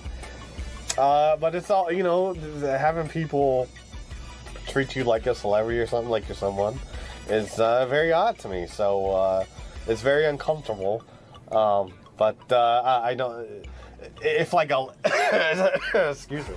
If it happens a lot, like I was at this block party show and people were just coming up to me left and right, and. Yeah, that can be a little much. I can't go up there because there's people overrunning that place. But, it's fine. I take pictures and stuff. Do you mind getting recognized in the street? Do I mind? Do you like? No, I mean, if it happens, it happens. I don't certainly seek it out. So it's like I said, it's very awkward. I'm not used to it. And I just don't feel famous or anything. It rarely happens anyway, unless I'm like at a stern event. It rarely happens. Okay. Question from @Carwood22. It's pretty famous. It's pretty famous. God hell famous. Carwood22 asks, if you could change one thing in your life, what would it be? If I could change one, probably that I wasn't so lazy so much. Okay. I would tend, if I'm not like working, I'm very lazy. I'm like the polar opposite of, like here, I try and get what I can done and stuff. But when I'm not here, and if I'm at home, I don't do. And I wish I could, I wish I could push myself to do more things. Is it just because you're uncomfortable to like go outside and do something, or is it because There's you're just not that, motivated? and other career aspirations that I might have. Like what? Everywhere. I've talked about making movies and stuff before, which I'm not talking about anymore. But there's the sense of I don't want to fail at something and be seen as a failure and be made fun of as a failure and stuff like that. So it gets easier to stay in the house. Yes, exactly. Gotcha. Yes. That's sad. I think you can change that. That's a changeable thing. I hope so. Beaver City asks, did you ever take speech therapy classes? And what is your favorite part of being on the Stern Show? So let's take those one at a time. Did you ever take speech therapy classes? No, not speech therapy, no. I've taken English classes in high school and stuff. But no one ever addressed your ability to put words together? No, I can put words together fine sometimes. Listen, I'm not, it was shorter than what, it's all right now. It's just like, what do you want? I don't know. What is going on? Something like that. I think if you watch this on the replay. I don't care. I'm not going to watch it. Oh, you're missing out on some gems. No. And you would never look into doing speech therapy or something like that? Kill this career that I got going of being a mumble mouth or whatever? Or whatever. And part 2, what is your favorite part of being on the Stern Show? Favorite part about being on the Stern Show? Having chicks be into you. Just because they know you from the show. It's been nice. That's an excellent It's gotten, well-known people, famous people that I've respected in the entertainment industry and stuff, know who I am. And JD, come on in. Let Ryan meet you. He's had the opposite life you've had. Ryan, JD loves the good-looking guy, so... Yeah, do you want to be part of the posse? You might be able to get me in the China Club. That's cool. So you make connections here and there. Listen, I was a huge fan of the show before I started working here, so that in it of itself is like the best part, is being able to contribute to a show that you loved and made you laugh for years. Now that I can make people laugh, even if it's at me. It's fun. It's good. I like it. Plus the ladies. And the ladies. Hopefully they're not laughing at me. So. Hopefully not. Question from CWB in Tennessee. He asks, how do you live day to day being possibly the most socially awkward dude ever? How do I live day to day? I don't do anything socially. That's about it. That's a good solution. Excuse me. If you were to sum up... Sorry about that. If you were to sum up this experience in one succinct sentence or paragraph, how was your time on Fine Time today? Very snotty, because that's how I feel right now, and I apologize to you and the viewers for this. Yes. Okay. I am so sorry. It's been awesome having you here on Fine Time. I want to remind viewers, keep sending your questions. You can tweet them, you can Facebook them, you can email them, you can even send video submissions and be a part of the show. And remember, this is your show, so don't screw it up. Until next time, I'm Rachel Fine, and I have had a fine time with you, JD. I don't think you stared at my boobs once. Like one. I don't think I hardly stared at you once. I don't think you looked at me. Can you look people in the eye? No, hardly. It's really. Can just say one sentence looking me in the eye. What I.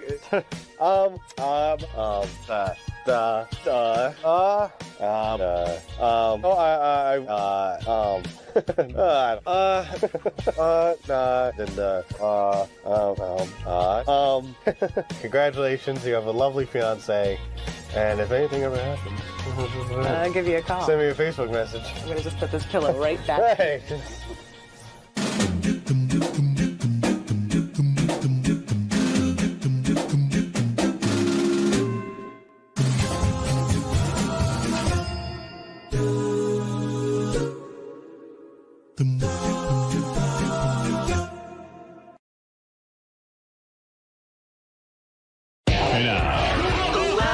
seem to understand the show.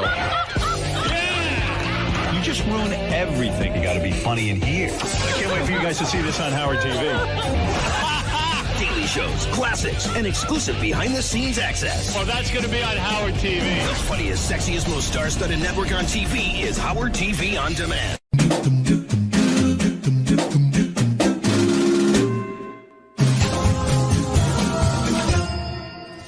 Hey Stern fans, welcome to Fine Time, the show where you, the fans, get the opportunity to ask questions and interact with your favorite Stern Show staffers, whack packers, and celebrity superfans. I'm your host, Rachel Fine. Now, my guest today is someone who has a lot to say. Unfortunately, whenever he tries to say it, all that comes out is, whatever. Since he started working for Howard, he has started drinking. He has had a complete makeover. He's spent thousands of dollars on webcam porn. He has directed a smash hit, Super Twink. He has been mugged on a subway, and he has lost his virginity. He's known as a hard worker, and he loves beer pong and video games and ladies with big, giant, round asses. Please join me in welcoming the man who fascinates Howard Stern and who will no doubt be horribly uncomfortable during this interview. The one, the only, the badass himself, J.D. Harmeyer. How's it going, J.D.? Thank you for bringing up all my fine points in my career so far. You've earned that introduction. I did not direct Super Twink. I just want to make that distinction. Let's straighten this up for IMDb right now. That project got taken out of my hands quite fast. So it lost its artistic vision? I just starred in it, and Richard and Sal, they sort of took the reins over on that thing. Okay, well, you're off the director reel. Can I ask why there's a giant, is this your avoidance of women between you? Why is there a giant pillow between us? I have a bit of a cold, so I'm trying to keep distance, but if you want to...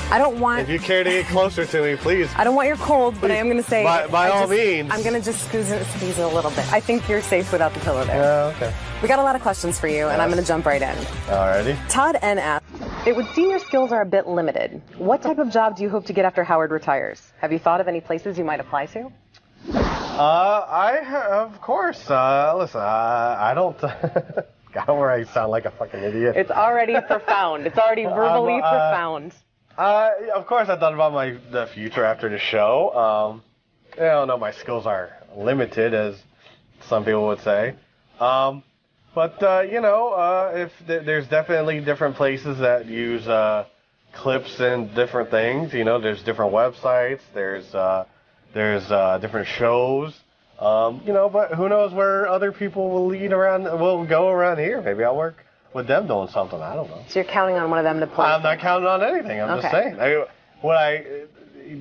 So that's it. Awesome. This is gold. All right, shut up. Next one's from @Ringet72. They ask, what happened to you that makes you afraid of people? It seems you have zero confidence with strangers.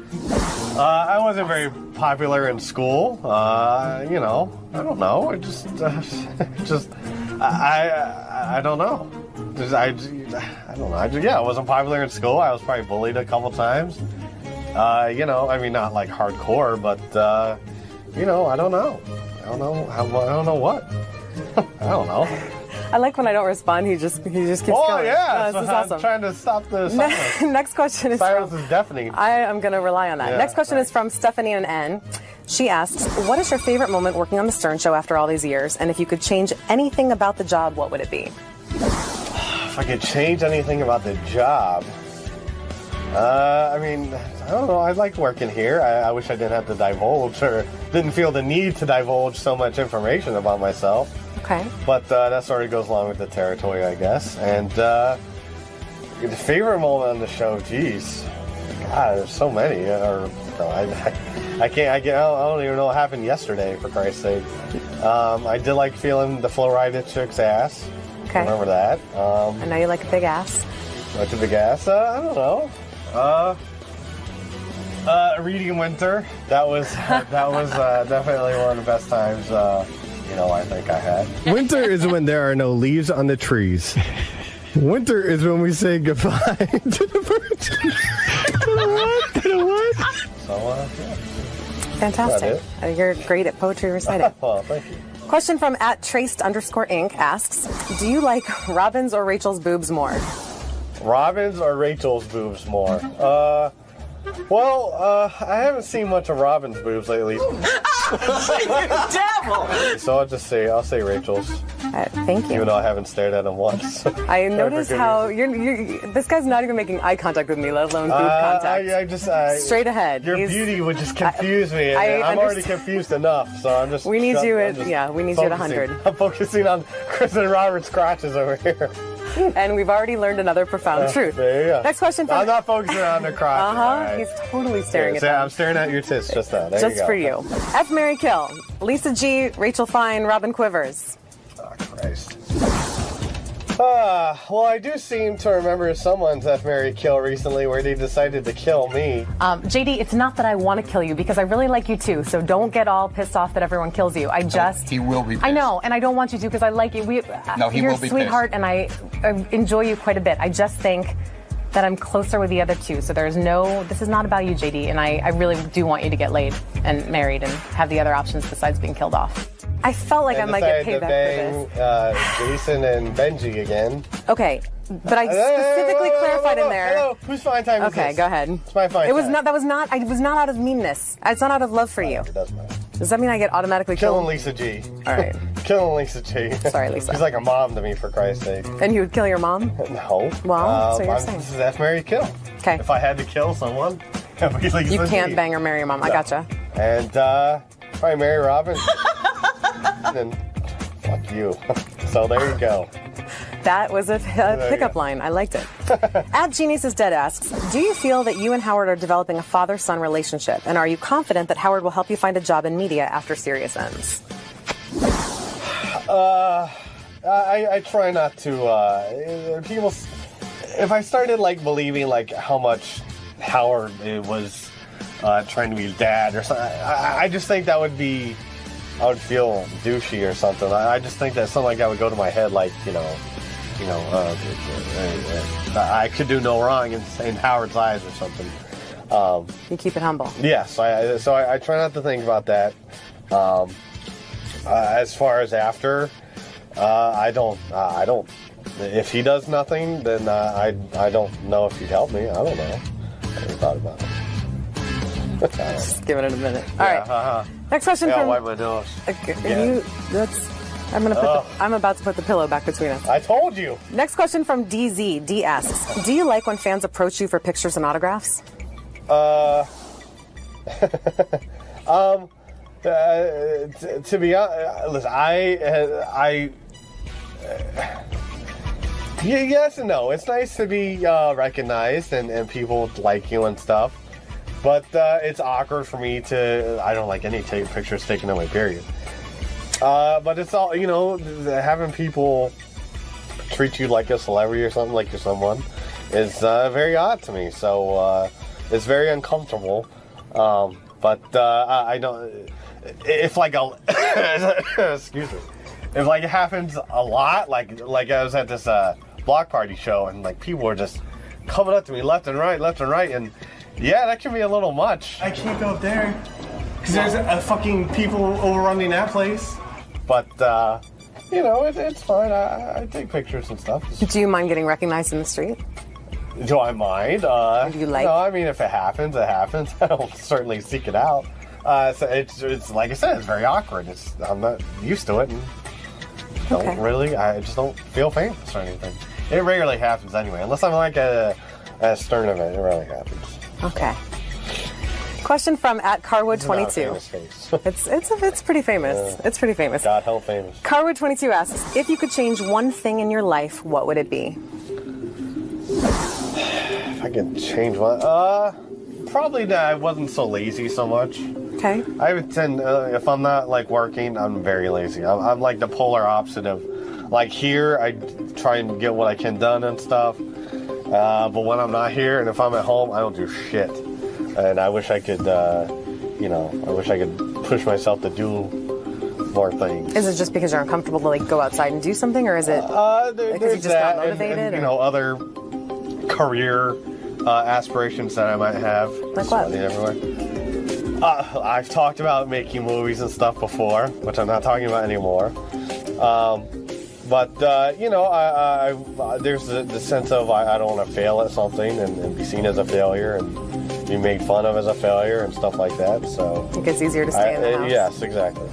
Gotcha. Yes. That's sad. I think you can change that. That's a changeable thing. I hope so.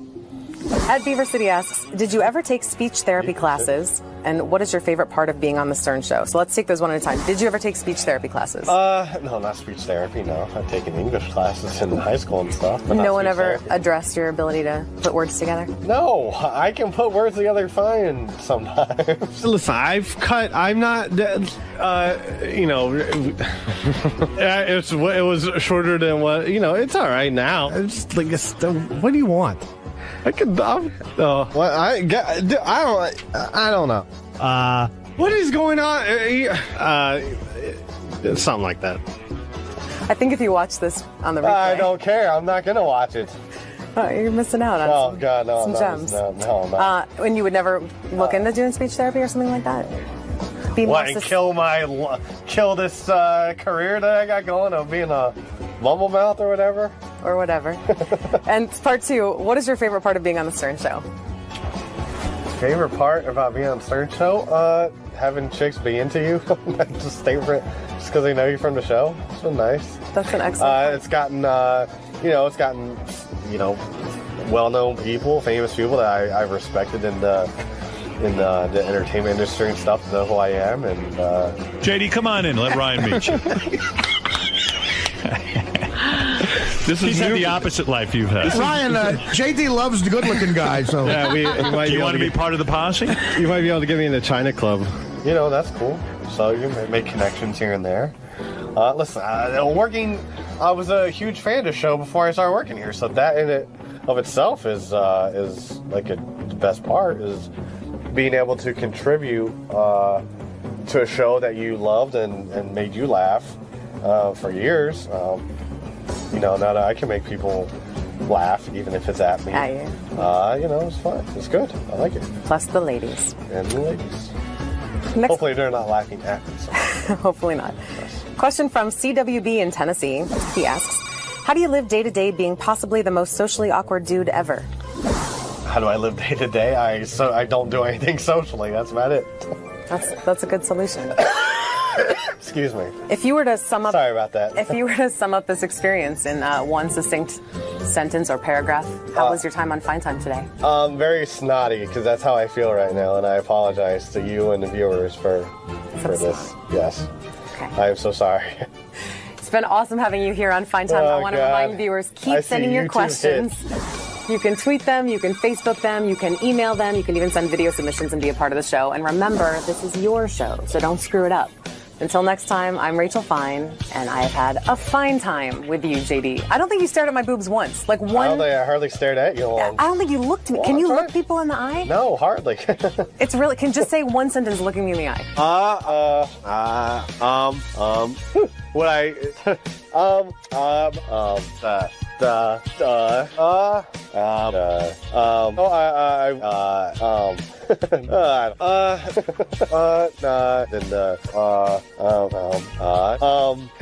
Congratulations, you have a lovely fiance, and if anything ever happens, I'll give you a call. Send me a Facebook message. I'm gonna just put this pillow right back. Hey.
happening? Good morning, everybody, and welcome. I was just listening to the wrap-up show from yesterday. My satellite radio went out in my car, so I couldn't hear the wrap-up show yesterday, so the guys are playing it for me in here. I don't know what happened. It seems the brain wasn't talking to the radio. Do you know what I'm talking about there? Yeah, there's a brain inside the car. Yeah. There's a brain inside the car. I'm like, is it real? Really? Why is this difficult? Why is my radio Why not is the working? brain not talking to the car? I've had it before. Really? The brain stopped talking to the radio. And something to do with the way they installed it. They hid the brain somewhere in the car that you can't reach. So I got to bring it to someplace. Oh. And then have them take apart the car and then get to the radio. Brain. Right. Hey, Ronnie. Well, tomorrow, probably when the car goes out to Long Island, that's where the guy is. They have to take the radio out of the ceiling because that's where it's mounted. Yeah. Behind the radio is the brain up in the ceiling of the car. Oh. And they just have to unplug it and plug it back in. And this is a silly question, but explain this to me. Why doesn't the guy just move the brain somewhere where we can get access to it? Like, there's a million places. It needs to be rebooted that often. Like, why does he have to put it into the I know. ceiling? Like, why doesn't he put it, like, where, like, one of those drawers are or something in the car? That's a good question. Yeah. I mean, he's putting the brains. We know we regularly have to reboot it. Right. Which I don't even understand that about. Yeah, I had it happen yesterday also on the radio in the front, but the brain is behind my seat, so all I do is unplug it like for 2 seconds, plug it right back in. Can't they put my brain behind your seat? Or can't they put it somewhere? I don't know. I'm going to ask him. Yeah, ask him if he can move the brain. I'm going to ask him. It seems silly that we have to be a week without satellite radio. It's crazy, right? Yeah. It's ridiculous. It's like a whole operation. They take the whole car apart just to fix my satellite radio. For 2 seconds. Yeah. It's a 2-second thing. All you do is you unplug it and just plug it right back in. And it's How long does it take him to get to the brain? He's got to slide the radio out. I don't know. How long could that take? 10 minutes. As long as I got you in here, let me switch topics. Is Scott, the engineer, now officially off the Ronnie's Block Party tour? As far as I know, he quit yesterday. For real. No, for real. Yeah, for real. The arguing continued? I tried to talk. He had a talk with Shuli on Monday. And that got ugly. And and I was when we left here last Wednesday, everything was fine. And then Monday morning, I heard he wanted to have another meeting. Oh, dear. He goes home and gets riled up. I don't want to have meetings. I want nothing to do with meetings. You want to have some fun. Yeah. Well, I think I might have riled him up by accident. How? Because he came in and I was talking to him about it. I said, well, I was under this understanding when Shuli, Ronnie the limo driver, and Scott the engineer put together the Ronnie Block Party thing. What they did is they sat down in a room and they said, hey, let's go out on tour and we'll split the money 3 ways. You know, whatever's left over, we'll split it 3 ways. So I started thinking about it, and I said to Scott, you know, if that was the arrangement, why is it changing all of a sudden? You know, the more money they made, they would make more money as they went along on the road.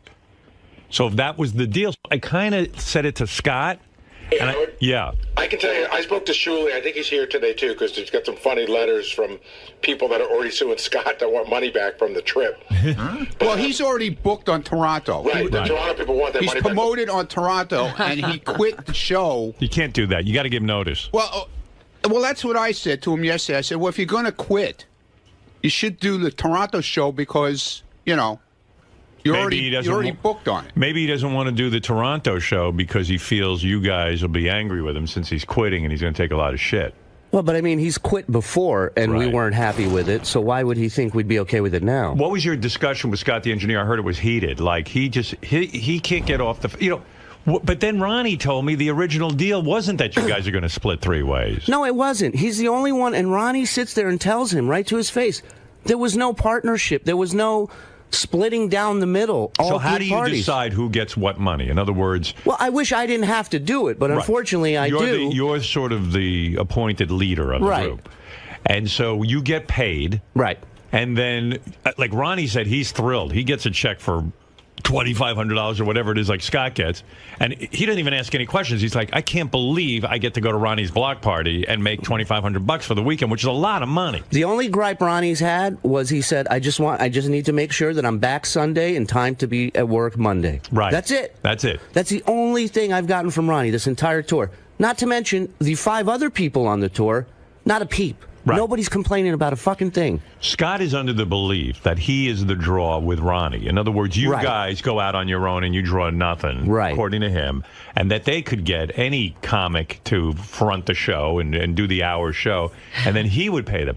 So any two-bit comic, as he said. Two-bit, right. And he throws shit at me, and then in this meeting, now, when we were on the air last time, I fired him. I had enough.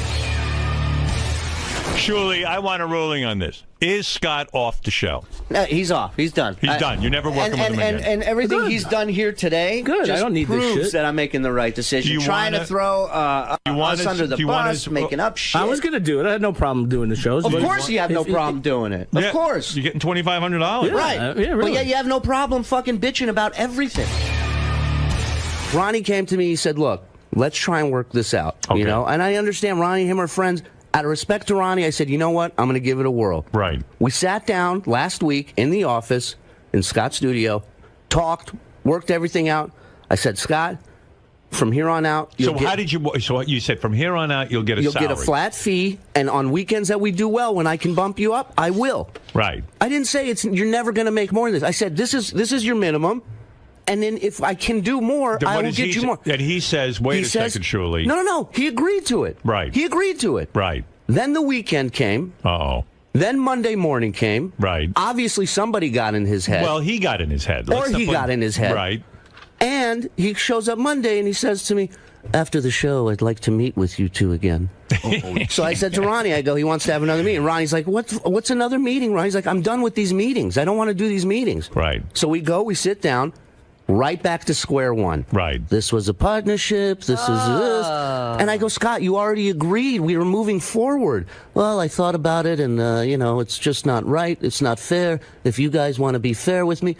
So I said, you know what, Scott? I go, you gotta let me know. Are you in or are you out? And then he said he's out. No, he says, I'll let you know my decision tomorrow. Wow, like the president. Yes. Right. So Tuesday I walk in. His decision. I go to him. The I Supreme said, Court. Yeah. I said, Scott, what's your decision? I need to know because I got shit I got to fill up. Well, didn't he want you to open your books to him? Oh yeah. He wanted to break down. Why won't you? Why don't you give him the breakdown? Why don't you just say, hey, look, here's what I got. Here's what Ronnie got. Here's what you got. I got no problem with it, but it never ends with him. That's the thing. If I split everything 50-50 with him, there would still be something that he's not okay with. Because the bottom line is, he doesn't trust me. Right. I don't want to work with somebody who doesn't trust me. So why not just open the books to him and show him the split? Because Howard, it won't satisfy. I'm telling you, here's something. When we first did our first he feels 4 or you're 5 getting shows, a lot more money than him. Let me tell you something. He should get more money than him. Right. You feel Shuli can take whatever he wants. He's the not headliner. That he should take whatever he wants, but he's the headliner. He's got to pay the comics. In other words, even though it's called Ronnie's Block Party, the reality is someone's got to get up there and entertain the people for an hour. Right, and we have other comics that deserve to get paid also. Right, not $100. You know? Are you curious what the No, I don't even ask. Generates? I don't care. You just can't believe you're getting $2,500. I'm glad that we go out to people. I'm telling you, when mustn't people bust your balls on the air and curse you out and say you're an asshole and everything? Right. When we go to do these shows, they are fucking thrilled to see us. Right. And I love it. I think it's great. When we did the first 4 or 5 shows, we drew nothing. We made nothing. Right. These guys, I made sure that they got paid. Right. Our promoter, Sequoia, lost money. I lost money on these shows. They got paid. Right. Scott knew when there were 40 people at one of our shows early on. He didn't ask to see the books then. No. He took his money and he shut the fuck up. He didn't offer you anything back. He didn't want to. He didn't want a partnership. And this at that whole point? Robin Hood fucking thing that he's doing. Oh, I'm looking to reduce expenses for everyone else. And in these meetings, he looks at me and he goes. He has the balls to go. It's not even about the money. I go, what the fuck is it about then? Of course it's about the money. What is it about to him? Right. Yeah. Just fucking be up front. Just look me in my... And he tells me, he goes, I feel I'm not respected. I go, really? You want me to respect you? You fucking sit here and shit all over what I do for a living. Wow. And you want respect. So he's out now. So I said to him yesterday... It seems to me that if you guys wanted to, you could take like JD to Ronnie's Block Party or... Like Sal would probably be thrilled to get $2,500 for the weekend, and Sal actually does some stand-up. There's a line of people out there. Who's in the line to replace him? I think Sal, when Sal goes out, he wants Big money. He wants big money. Right. From what I heard. I don't know Sal for gets sure. big money? I don't know for sure, but that's what I heard. Does Sal get big money, Shuli? I mean, I don't know if he gets it at every gig. Right. You know, I know he wants it. We all do. But, you know, I don't know if that's a reality. I mean, why won't you tell Scott what you get paid? I have no problem telling him what I get paid. I told him right to his face, I make more than you. Right. And I'm going to continue to make more than you. How much more do you make than Scott? $7,000 more. No, I'm kidding. I just want him to have it. It really is a difference between $500 to $800 difference. Okay. So this guy's that walking seems away. fair for a guy who has to and really doing entertain. all the managing, basically. Yeah, right. You know, Scott, I'm hearing this. Shuli doesn't sound unreasonable. You're talking about a spread of $500 to $800 more than you. It sounds like a Jackie negotiation. You're saying $300 or $3,000? Oh, Mike 3. Okay, go ahead. Yeah. I'm hearing what Shuli's saying. It's $500 to $800 more, and that seems fair to a guy who's got. You go out for a minute, and I know they're coming to see you and Ronnie too, but I thought from the beginning. I'm not going to argue. This is what I'm going to say. From the beginning, we were the three. We had an arrangement. It came. We didn't make money the first couple of things. Right. No, you made money. Shuli comes and says the block party itself. Scott, you made money on the shows. Don't sit here and say all of a sudden we're all one unit now. I'm just repeating what you just said. The block party didn't make money, and we got paid. And then you came to us and said, if we each take X amount of dollars, you, me, Ronnie, that would be fair. We can go forward and make money. We'll take equal amounts. I agreed to that. So they said equal amounts. Well, we said equal amounts when there was no now money. Now that there is money, you want to take it out of the cash register before we have a chance to count it. Scott, what did you make for those first 4 shows? I don't know. I'll tell you. You want me to tell you?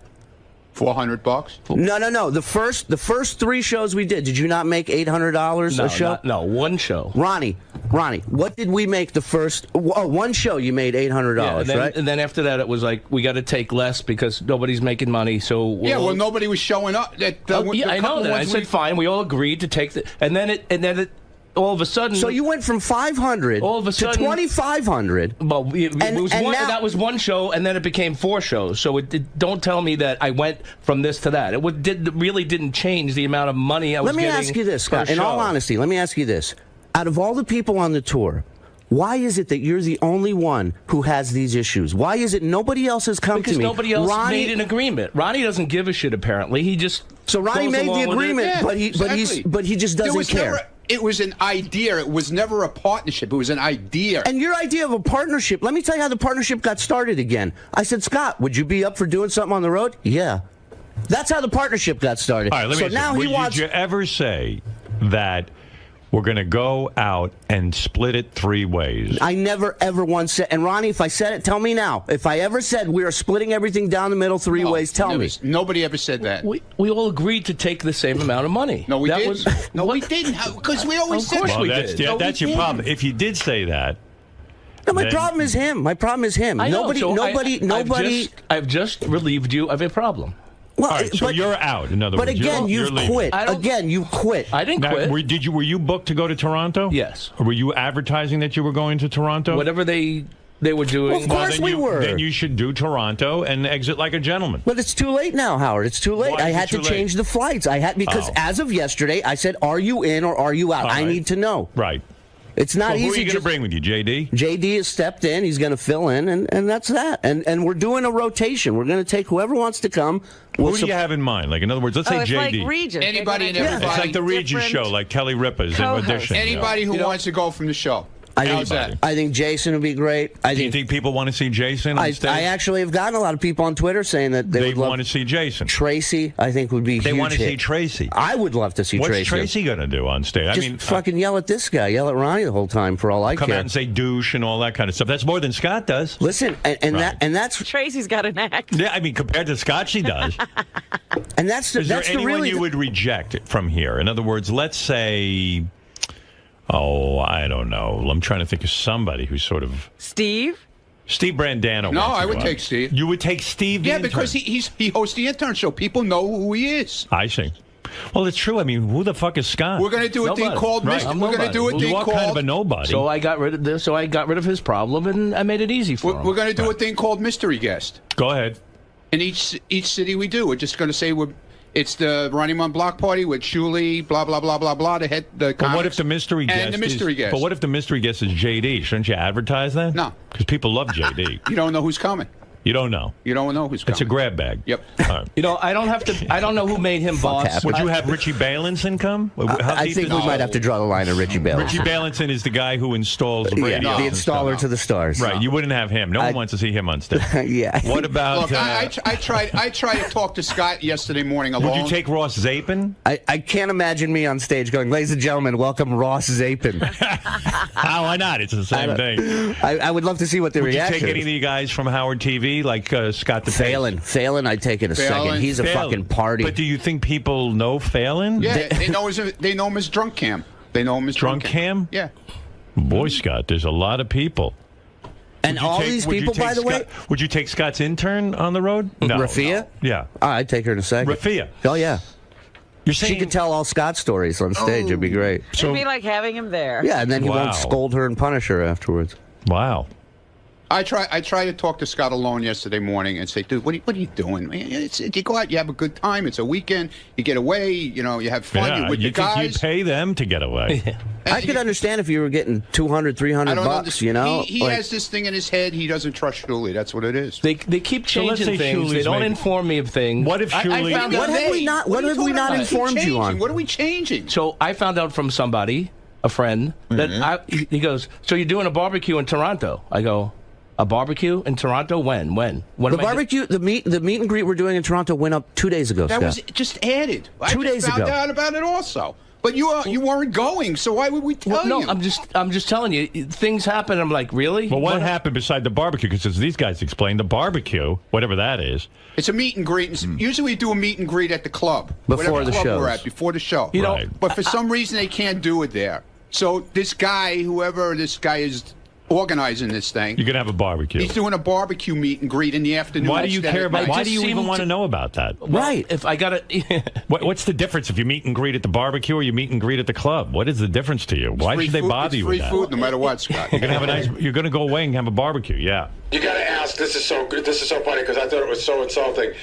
They did offer Scott the opportunity to make extra money in Toronto. Can you explain that, Julie? Yeah, I had a whole thing. Scott doesn't even know about this. Yeah, but see, I don't ever know about anything. That's the problem. Well, this one I wanted to leave a surprise, and it wasn't something that you would be forced to do. But look, Scott wants more money, so I said, you know what? With all the airplay we've gotten the last couple of weeks, maybe people would be interested in trying to dunk Scott in a dunk tank. Right. So I told the guy, look into renting a dunk tank for this meet and greet. Right. Figure, line people up, That's $10 a throw. Does he get Scott the people keeps the money? every fucking penny. Right. And you'd probably pay a couple of bucks to. I'd shove him out of the way to get in the fucking dunk tank to make that money. I got a 2-year-old, He's man. still not getting it about the money. It wasn't about. Of course, it's about money. No, it's not. I'm just Scott, walking away from the money. Why would it be about the money? Because you want if I'm walking an even away split. from the money. You're afraid Shuli's now it's getting a matter more. of principle. Well, I thought it was an see. even split. That's the problem. Right, so and then say, when I asked to can see, you live with the fact when that I asked to see the financials, I got a guy that went crazy on me. It's like, how dare Why I? did you just show him the financials? I'll show it to him. I got no Why are you problem showing making it a to big him. I deal? just think You it's did have a insulting. problem doing I did. I have. I think it's Let very. him see it. Print it out for him and let him look it over. I think a guy who sits there on stage like a fucking lamp on a nightstand and then gets a fucking fat check at the end of the weekend and then comes to me and goes, oh, I'd like to see the expense report. And I go, why? And then he tries to act like he's doing everything for everybody else. Surely, I got to blame you a little bit in this. Go ahead, that's fine. Because when he yelled at me... Show it to him. And then be done with it. What do you care if you're not doing anything wrong? I'm not, and believe me, I am done with it. Just say, here's what we brought in, and here's what we paid out. The guy sits here and talks about he wants respect. He gives none. Right. He doesn't respect you don't respect what I fucking do. He did call you a hack comic. Exactly. You don't respect what I fucking do. And I got news for you. I can go to school and learn what you do. You can never fucking learn what I do. You understand? I can learn. There's a bit. No, I get a year from now. Go up and do fucking an hour. Go up and do 10 minutes and you can never, get laughs without somebody writing something for you. You can learn what I do, but you couldn't do what I do. That's right, because I'm a grateful, appreciative human being. Okay. I couldn't do what you do. Yeah, you could. Yeah, you're right. I could. Now that I think about it. Wow. Well, so when he said, I'm not showing it to you, how dare you ask for the financials? I'm like, well, what are you hiding? That's what made me think they're hiding something. He's got a point. Show it to him. He's so full of shit. Right. It's too late now. First of all, I didn't approach him like that. I said, Scott, I walked in very calmly. I said, Scott, was there a problem with the weekend? Are you not happy with what you got? No, I'm fine with what I got. Okay, well then, why are you asking to see the expense report? Can I ask you a question? I heard through the grapevine you're trying to organize Scott the Engineer's block party. No, that was a joke. It was like the Black Cloud tour. That was I just... Yeah, why don't you organize Scott the Engineer's block party? No, I have no interest in that. That'd be good. A competing block party. I don't want to do that. Now he has no interest. Just grab a few hack comics and get it done. Show him how it's done. I never had any interest in doing my own... I got names of some other 2-bit comics if you want to... Yeah, don't you have a whole pack of 2-bit comics you hang around with? Oh, yeah. Yeah, go ahead. Sal just ran it. Sal, say what you just said, Howard. Scott already offered Richard and myself the Black Cloud tour. I just said that. I said that was a joke. That was a joke. That would sound like a joke to me. I went into those guys and said, you want to do the Black Cloud tour? I wasn't... Yeah. But okay, listen. That's good. Sal just said privately in his office it was a joke? Yeah, I went... Oh, please. Get it? I'm not a comedian. That's you can't talk about anything around here without anybody finding out. I'm not a comedian, so obviously that wasn't a good joke. Well, anyway, it's the end of... It sucks. It's still a Ronnie's block party, but you're upset. No more Scott. Yeah. You like going out with Scott. Yeah, like, he's my friend. Right. Unfortunately, he's leaving. No, he left. He quit. And you got to hear this letter. I was fired. How many times was I fired? No, you weren't fired. Yeah, you quit this time. Scott, I fired you on the air, and then we had the meeting last week, and we agreed to move forward. You agreed with me that you were okay with the plan. If Shuli shows you how much they took in and how much they put out, I think would you? I don't think he'd be happy. I really don't. I think he just doesn't want to be a part of it. Does he want to take the $5 to $800 and split it 3 ways? Is that really important? That was great question. If it's $500 to $800, what I would do is give it to Shuli anyway, because he's going to do an hour on stage. I thought that we were all getting equal amount. Evidently, you're not. We're not. I told you that a long time ago. You didn't tell me that a long time. I did tell you that. I kept telling you it's not a partnership. But he wants to know what Shuli gets more. I said, I don't care that Shuli gets more. Ronnie's thrilled he's just getting a couple of grand. I mean, it's a huge amount of money. It is. I don't get. You're turning down $2,500 weekends on your salary? Plus, he can get more if we do really well. Like Shuli said, if we get extra and there's a bump up, he gets extra money. We all get extra money. And we got bigger shit lined up. We got poker tournaments and casinos that want us. We got Jamaica, a weekend in Jamaica with fans. And this is... What do you think? This is a price range that's out of the price range that we're in now. I've told you this. With these guys. I've told you this. The long-term plan. Didn't I tell you that? Didn't I say there's a goal here? Yes. And I got to beg this fucking guy to put money in his pocket. I got to kiss his ass. Really? You're walking away from all this? Tour to Jamaica? I mean, you're going to just sit there like a lummox and eat, and you're going to get even more money. And drink at the pool. And the thing that burns me up the most, Howard, is he quit again. He keeps doing this shit. And this is like the third time. I've never quit anything. I've come out on stage to do 10 minutes with Artie and Philly, and 4 minutes into it, 3,000 people turned and wanted to kill me. Right. And I stayed up there to do my 10 fucking minutes. Right. Because I'm not bailing early. I'm not quitting on that shit. Right. That's what you asked me to do. That's what I'm doing. It's not like you would have worked Toronto and come home with nothing. You would have got paid. You would have made money. I know that. But you just... all right, he's out. He's out. He's out. I had to make changes. Like crazy, but he's out. On the weekends, I think he has such a good time on the weekends at home that he can't handle it. The only thing I thought was wrong with the whole thing right now, I know he quit. That's his prerogative to quit. Right. But he was booked on the Toronto tour. He should have said, listen, I'm going to do Toronto because you're on the bill. That's true. And I can't argue with that. I'm done after that. The guy who booked us there is pissed as shit. He sent his letter to Shuli yesterday. You got to see this thing. That's not right, Scott. You want me to do Toronto? I wanted you to do Toronto when I came to you yesterday and the day before. Do you want him to do Toronto? Stop whining. I just... Do you want him to do it or not? I got to find out if they got... I got to find out if they got JD's ticket yet. If they didn't get JD's ticket yet... He's driving Shuli nuts. They got JD's ticket. You know, I don't need this fucking shit, man. Is the guy in Toronto happy that JD's coming? Yeah, everybody's happy that we're coming. All right, so then forget Scott. Shuli, they did get his ticket because I got an updated itinerary yesterday. Well, there you go. It says that JD's so then Scott, it's too late. He's already gone crazy doing it. Okay. Well, I just thought that we... But you did the wrong thing there. When you commit to going to Toronto, You go. That you should have done. But if somebody here mentioned a three-way split, then Scott's right. But you could have opened the books to him, showed him what was going on, that you get 500 to 800 more. Maybe he would have been okay with it. Who knows? But all right, he's out now. He wants to split that up, too. Right. All right. Robin, when that's it. There's an agreement that we were. All right. I'm not going to talk to you about this. Scott, I think you just. Wait a minute. When you have an agreement, and then somebody doesn't go by that agreement and just starts. But why is it out of the three of us? No one knows about that better than I do, Scott. But I'll tell you what. I think you're cutting off your nose to spite your face. And why is it out of the three of us, you're the only one who's aware of this agreement? That's a question because everyone out here is asking. Explain to me, Scott, exactly what the agreement is, because you say it was, Shirley says it wasn't, Ronnie says it wasn't. So I don't understand. I'm trying to figure out what exactly you guys, did you say, let's go on the road together, or did you say, let's go on the road together and split everything equally? That's what I'm trying to figure out. We in the beginning, me and Ronnie had a number, and we gave it to him. And then after one or two gigs, Julie came to us, listen, we're not making money. If we all agree to take the same amount, this X amount of dollars, going forward, we think we can make something work. Right. I said, okay. So at that point, he said, let's all agree to take the same. But now that it's doing better, he wants a little more. Yeah, but that was never explained to me. All right. Well, I mean, there you go. In all fairness, right. Scott. But in all fairness, Scott. Here's my problem with the whole thing. When this started out, Scott could have said, I'll handle managing, because he doesn't do anything else. Right. He could have said, I'll handle the books. All right, I don't do anything. You don't? Anywhere. I don't do anything really? anywhere. I mean, I don't know what you do. And that way you guys can I tried to do comedy. Perform. I tried to do comedy. They wouldn't stand for it. They wouldn't let me finish. Well, the audience was more against it than we were, Scott. In all fairness. All right, guys. Listen, I'm going to sum this up. Here it is, Robin. Now you're going to know. He'd know what the book said if he was doing that. The answer is Ronnie's block party, as we knew it, is now Ronnie's block party with guests who will accompany these guys. The mystery block party. The mystery block party. Scott the engineer is out. It's a mystery why people are buying tickets to this show. Right.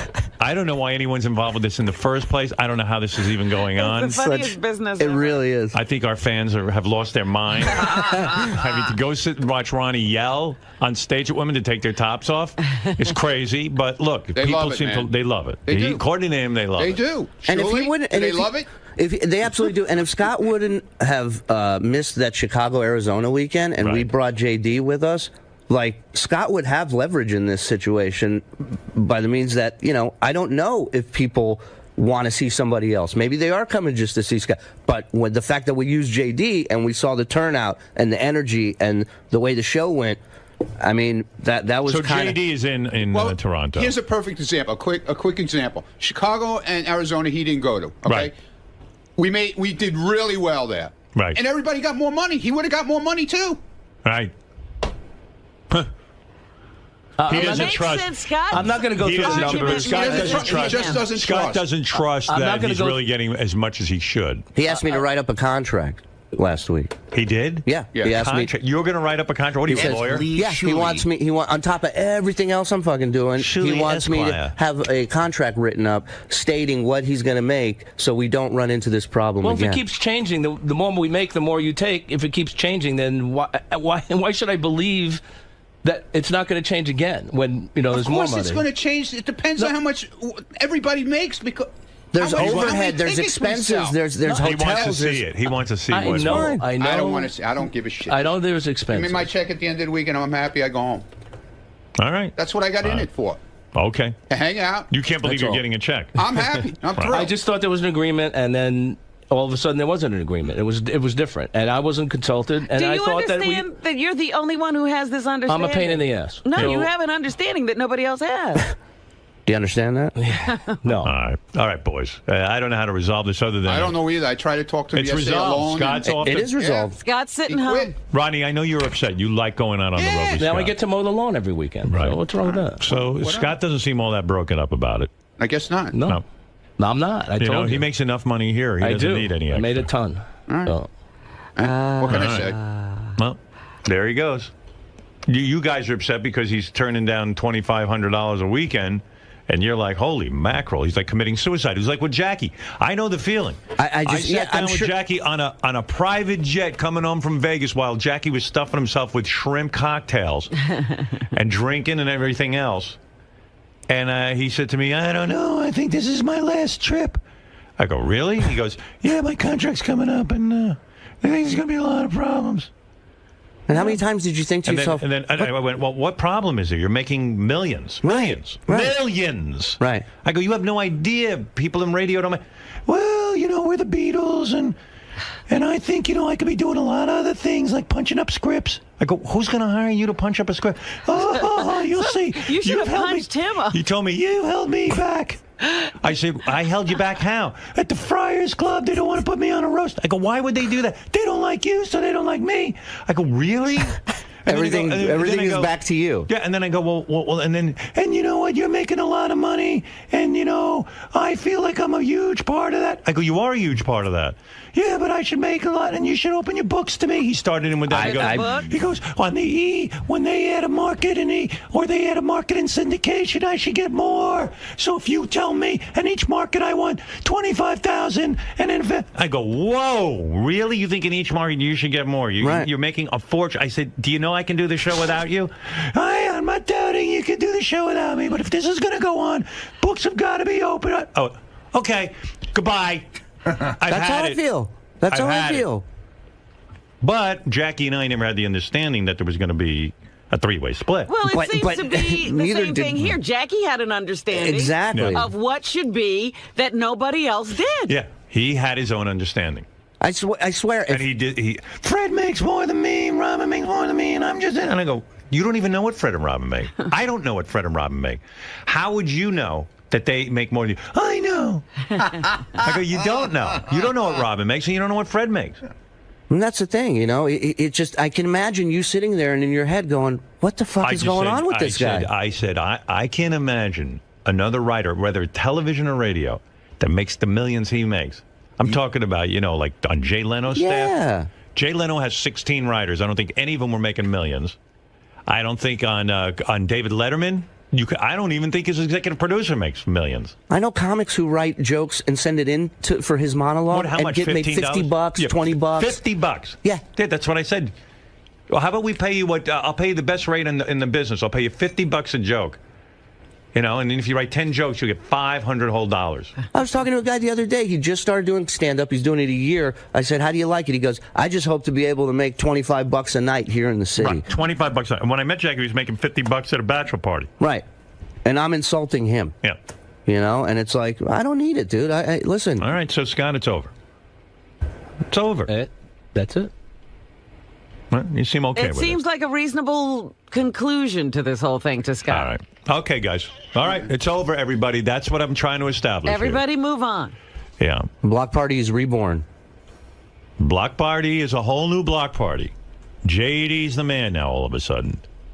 Or maybe someone else. Right. It's a mystery guest. Yeah, the mystery guest. Maybe a mystery guest. But by the way, you remember how JD was like not into this at all at first? Right. We had to totally twist his arm to do it. He's now running. You know, he's sending me texts at 2 in the morning while we're on the road. You know why?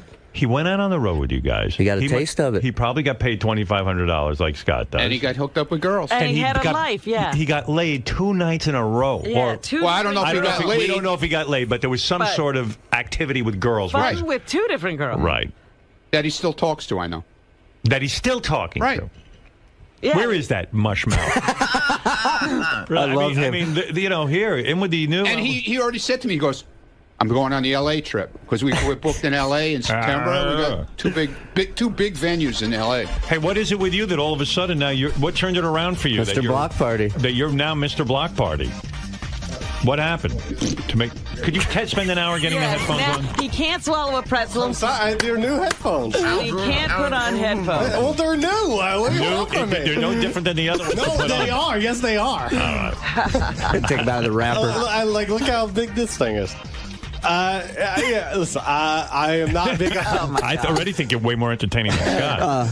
I'm not big on traveling and stuff. Right, who is? But, you know, it's definitely fun to be with Ronnie. You got girls. I will say I had a lot... it was a better time with Ronnie than it was with Scott. Right. So, I mean, I love Scott, but, he's not Ronnie. He's no party. So you're into it. I mean, you were texting Shuli, I want in on the block party. Well, I mean, I saw the tweets and stuff of them out in San Francisco, and, it is a good time to hang out with them. We went to him yesterday, Toronto, because Scott quit. Yeah. He's there. No argument like with Chicago and Arizona. Oh, my demands were met, so, why not? Your demands were met, all right. 2 hot chicks. Your demands were met. So you think you'll be meeting new chicks in the big Toronto trip? I don't know. Oh, yeah, definitely. Oh, yeah? What do you mean? How do you know? Because I got girls on Twitter already tweeting me to bring JD instead of Scott, so they're waiting for him. He's like this Twitter pimp. Wow. Yep. They're waiting for him to meet him. Yeah. No bullshit, It's dude. unbelievable. It's unreal. Howard, at one point, I'm backstage. Ronnie and JD are on stage in Chicago, and there is like 20 chicks with their hands, like the Beatles, with their hands up, running to the front of the stage. And I'm going, in what world do chicks run up to these two guys like that? Very surreal. Wow. Yeah, no wonder you want to be on the tour. It's all right. And you get money. Shuli, don't even pay him. Well, come on. Then I quit. Now, will he get what Scott got? Yeah. Absolutely. Yeah. Absolutely. And he'll get bumped up if we make more money. He's going to get bumped up just like I will and everybody else will. You'll have a girlfriend in Toronto, a girlfriend in Chicago, a girlfriend in, where was the other place? San Diego. And soon to be Jamaica. Well, I don't know about Jamaica. We got Rhode Island. We got Long Island. We got New Jersey. Yeah, Long Island's all a little coming closer up next, to home. That's all next month. Yeah. Do you know about any of these girls that want to meet you that Ronnie's talking about? Listen, he knows. He does? How does he know? He keeps it quiet. He knows. He's so quiet. He can't talk. Look at this team. I mean, who wouldn't pay money to see these two? In a second. So you all set for Toronto? Do you know what you're going to do on stage? I mean, nothing with Ronnie. I hope he does this. I gotta say, when we get together backstage, and we put things together just like that, boom. And you guys just sort of improvise. And we do it. Yeah, we do. I sort of go after Ronnie's lead. It is Ronnie's block party, so I just sort of follow his lead.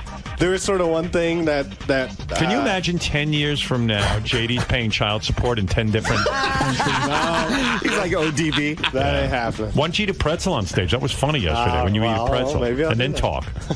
He put shit in his mouth and let him talk. Eat a pretzel and read Ronnie's winter poem. Okay, here I am with a bag of chips in my mouth. Okay, now These are his impressions. I'm going to put my mouth full of watermelon and do sliced alone. Wow. It's crazy. All right. Well, good luck, boys, on the road. Well, and thanks, JD, man. good It's luck. all because of you anyway, so. Oh, there you go. Thank you. Could the mystery guest... considers himself quite a draw. Let me ask you the last question. Can we take you one weekend? No, I'll be the mystery guest. He's the mystery guest. Could the mystery guest ever be Scott the engineer? Like, would that ever happen, you think? Like, all of a sudden he shows up? Why not? Why not? It could be. All right. Wow, that'd be crazy. Can you imagine that now, instead of taking $2,500, he's getting nothing. He's going to sit at home and get nothing. And mow the lawn. And then JD's going to have $2,500 plus girls. chicks. Well, this is a big Jerry Maguire moment. He showed us. He walked out. He grabbed his goldfish. Yeah, well, you know what? He'll That's show it. you. Mm-hmm. Wait till there's a Scott the Engineer block party. Yeah, I love how everything's a joke when he gets busted for it. Right. You know? I was pranking you guys. He's a Don't you comedian. get- The Black Cloud tour. Yeah, it was just some fun and games. Because Ronnie heard about that he went to Sal and Richard and offered that. And Ronnie was not happy about that. Right. No, I felt that. Yeah, he was undermining Yeah, really. I thought it was Yeah, really wrong. and he I could thought do was it with my you friend, if but I he guess really not. wants to do it. He could do it with you guys. Yeah. All right, guys. Thank you. All right, man. All right, Thank JD. you. Good luck, man. Thank you. How many girls do you have lined up from in Toronto? Like right now? Couple. A couple. Yeah, at least a 2 couple. or 3. Maybe 3. 3. Maybe more. Who knows? You know, you don't know who's. There's a lot. I know It's there's a just lot of been girls showing up announced, in yeah. Toronto. Ever 'Cause since he I'm did getting- well on that Ugly app, he's I see him on. No. What's that? Ever since he I did don't well wanna on that talk- Ugly I app. won't talk about that. What, the Ugly app? He doesn't like that, you know. I won't. I don't even. Ugly bring app that beat out Angry Birds is number I one. know, whatever. Good Yeah. luck to him. I hope he puts his kid through college. It's great. All right. By the way, boys. Howard, I just want to tell you, last week when I fired Scott on the air, I got an email when I got back to my desk from Grillo. What did he say? God, Grillo wants on the He wants in? The email said, I can do 5 minutes and I don't complain. Is Grillo someone you'd consider taking out on Why the road? not? We'd let him go up and Grillo do hasn't 3 been 5 with the minutes. show for like 20 years or something. Yeah, well, you give it a shot. But he's associated, so it could be even like KC could end up on the Yeah, show. right. Yeah. Definitely, for sure, Right. KC. Yeah. Oh, wow. Absolutely. Doors wide open, man. It's like a variety show, this thing. King of All Blacks, you're on the air. Yeah, Howard, I think that the money is a distraction. I think that his wife told him that he wants him home on the weekend. I don't know. She's got to want money, too. I think she's probably angry about this. I don't know. You know, everyone used to blame, like when my situation with Jackie or something, they blame like Jackie's wife and stuff. But point is, it was Jackie. Right. You know what I mean? Jackie had to have a brain in his head, too. Yeah, well, you got to No figure woman ever told me what to do in business. Yeah, you got I to figured it out for myself. The final decision's got to be his, right? Well, at the end of the day... mystery guest? What's that? I'll be a mystery guest. Yeah, we don't have black people on the tour. Sorry. Thanks, King. Wow. That's pretty harsh. Yeah. You don't need the money, man. King of All Blacks could be on the tour. Absolutely. He doesn't need the money. He's got I love him. All right. Thank you, King. All right, boys. Enough of Thanks, this. People write me letters. Thank Don't talk about Ronnie's block party. All right. Scott, it's over, Johnny. My name's not Johnny. I'm sorry, it's over, Scotty. Well, I don't know if he got This controversy sort of went out with a whimper. Well, what am I going to do? That he's still talking. Well, did any part of you think, let me just suck it up, it's extra cash, or your principles are just too strong this time? I have strong principles. I'm going on the LA trip. And you just figured that Shuli's doing some shady things behind the scenes, maybe with that Sequoia character as well. And there's a huge lack of trust for you. What happened? Listen, I don't know what was going on, but they wouldn't tell me what was going on, so I don't know. So obviously, I don't know what was going on. You know, and when somebody doesn't want to tell you what's going on, then they already put suspicion on themselves. So Yes, they are. I don't know. I don't think I was asking for a lot. In other words, well, it all just backfired according to everybody else. But I mean, you know, if I asked for equal, which I thought I deserved, I thought we all deserved equal, then we could make $10 one weekend, and then I'd be out all that money. That was kind of a gamble on my part as well. So I don't see where I'm doing it for the money. I'm walking away from all that money. So I guess my principles are too strong. Right? Are the Jackie comparisons unfounded? Do you believe that they're accurate? Forget Jackie. All right, they have nothing to do. He didn't have an agreement with Howard. Howard had nothing to do with it. I thought I had an agreement with these guys. I thought we were 3 together in this. We promote, we do, you know, nobody does more than anybody else. Shuli goes out for more, 15 minutes more on stage than me and Ronnie. I don't know. I don't see where the comparison is. We're on the road the same amount of time. We're at the venues. We're at the meet and greets. I don't think anybody does any more than anybody else. We do all the promotion. We do it all here. I don't understand where one person thinks he deserves more than another person. Okay, we all did equally. So that's a problem with me. So I don't understand that. That's all. Plus, your phone charges have to be through the roof with all the roaming. Oh my God! The data use. Oh my God! I got to use my phone. It's wear and tear on the phone. I'm going to have to get another phone. I mean, really, they don't pay that expense. Scott, in all seriousness, how many hundreds or thousands of dollars away are you guys from an agreement? Like, how much could he throw at you? It's not a lot, and I'm trying to tell you, it's not the money. I'm trying to tell you that it's not a lot. So it's just a point of me being fair. It's just about being fair. About justice. So I don't think they were being fair, and that's the American way. If that is my fault, I mean a fault of mine, that I wanted things to be fair because I thought we started this together, and we built it together. All of a sudden, somebody decides, hey, we're making a lot more money. Let me go in the cash register before everybody gets to count it. And I think that's what happened. So, if you want to come and discuss among us, all of a sudden you're giving yourself a raise. I don't know who made him boss anyway. So, whatever. That's the way it is. And they don't, want to talk about things. They, want to go ahead, like I said on the air, they book things without me knowing. Scott, we're going to prop you up, and you have to be here, and you have to be here, and you have to be here. I don't work for him. I thought it was like we worked together. All of a sudden, he was the boss. That's not going to happen. I don't work for him. So, if honesty and integrity are wrong, then you don't want to be right. whatever. It's. I was just thought it would be fair for everybody. Shuli. Yes, sir. It seems finally we've established some resolution in the matter. Yeah, we have some closure finally. Long overdue. So the Jackie comparisons rang true for you? That's all I could think about when this whole thing was going on was, I imagine this is what it must have been like, with Jackie. Like, it's somebody that is just never happy. They're never going to be happy, I could open every figure to him that he wants. It's still, he's going to find something to complain about and bitch about. I don't need it. I don't need to fucking have it. Sorry, but you still maintain that he's getting the fairest shake he could possibly get for what he brings to the... For what he brings to the table, he's well over fair. He's well over fair, and that's really my point in all this is, there's guys who are bringing much more to the table who are making much less, and they got nothing to cry about. They're not bitching. They're not asking to see this and that. He's doing very well, and it's not enough for him. And the bottom line is he doesn't trust me. And I'm not going to work with somebody who doesn't trust me. And he's a quitter. I don't deal with quitters. I don't do that. You do it, you do it. Now you move on, and now you move north. Yeah, we're going to Toronto. JD stepped up to the plate. He is a team player. He enjoys being there. He enjoys the party. And so does Ronnie. And the vibe, really, with those two was excellent. It was probably my favorite weekend that we've done so far. So,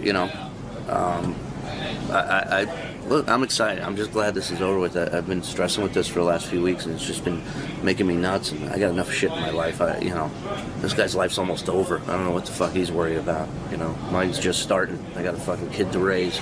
And I gotta fucking hold this guy's hand through life. I'm tired of holding people's hands. I just want to hold my hand. That's all. JD, now you become a permanent fixture on this tour. You're the permanent replacement. I guess. I don't know. Your first few forays into the block party world were extremely successful. Do you feel pressure to maintain this success? Of course. How do you plan on combating that's almost that's probably the one of the reasons why I'm a little hesitant to go out and do all the shows, because then I put pressure on myself that if they don't sell out, then I'm like fucking or something, you know what I mean? So if they're not a success, in your wildest, I feel terrible. Nearly 10 years ago, you started here as an intern. In your wildest dreams, did you ever see yourself being a money-making act on the road? No, I did not. I still don't. I don't. We'll start to believe it, mister, because it's happening. I guess. Ron. Yeah. Let's talk block party. Let's talk it. Let's talk future. All right. Finally, some resolution for your boy Scott. Not the one you'd hoped for. I'm not happy about it, believe me.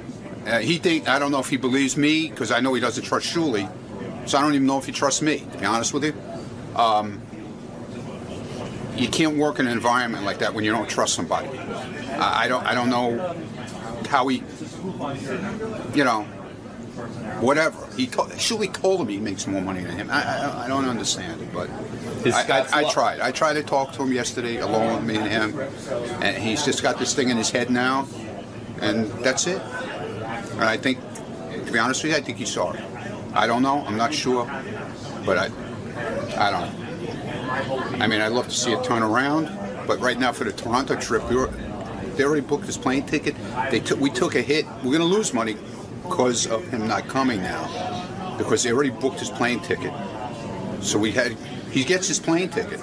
It's good for a year, and he does what he wants with it, but we're the ones who have to pay for it out of the money from the weekend, so I'm not happy about it, but the show must go on, as they say, and I like the idea of this mystery guest thing, bringing different people on the tour, let the fans see different people from the show. Be great. We could even bring Penthouse girls that have been on the show. We could bring Rick's girls that that have been on the show. We could bring anybody who's associated. We could bring as a mystery guest. I think it would be cool. Are Scott's fears and lack of trust justified in your opinion, or is he just being completely over the top? Dude, and I'm being totally honest. If I cared that much, I would be in the same position. asking to see breakdowns and all that shit. I mean, my name is on it, okay? Plain and simple. It's the Ronnie Munn Block Party. But to me, it's fun. I'm not looking at it as a fucking business like the way he's looking at it. I'm looking at it. You go out on the weekend, and like I'm telling you, you've been to our block parties in the beginning. Even in the beginning, when we weren't selling shit tickets, people still came to see us. They were thrilled, right or wrong. You were there. And they, Rob, the other camp, he goes on our road trips with us. He could tell you, man, people, they love seeing us. They love sitting there. They love taking pictures. They love hanging out. They love having a drink with us. They love the show, even though, you know, sometimes it's a train wreck, but whatever. People love that we come. So you do it for the love and for the fun, and you make some money that's secondary, and it's great. And some money, it's a good weekend's pay, man. Right, that's the other thing. He's throwing away a lot of cash right now. I don't understand it, but you'll have to ask him. You can only lead a horse to water. You can't force him to drink. I tried to make him drink yesterday, but it didn't work, obviously. He's got this hang-up with Shuley, man, about money. He's acting more like a big bald mule than a horse. Well, what can I say? The show must go on, and it will. Yeah, we got, JD's coming to Toronto. They already booked his plane ticket and canceled it. Well, not canceled his, but he does have a plane ticket. You know, got that going for him. He's got a flight credit. Yeah, he's got a flight credit on Air Canada. Whether he'll ever use it or not, who knows?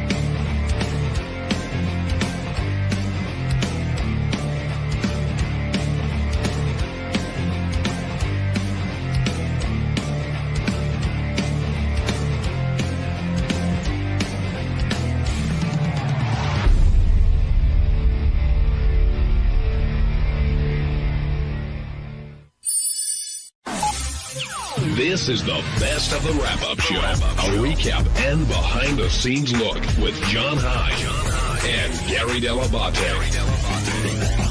The best of the wrap-up show begins now. Hey, it's Gary Dell'Abate, Baba Booey. On Monday's wrap-up show, we had Lisa G in. She talked about this event she announced. She's going to do a sweet and greet where you can come meet her and eat cupcakes and drink soft drinks and that whole sort of thing. And then her and Benji started to mix it up because Benji said she's using the show for her own gain, which is exactly what Lisa had accused him of. Here's what happened.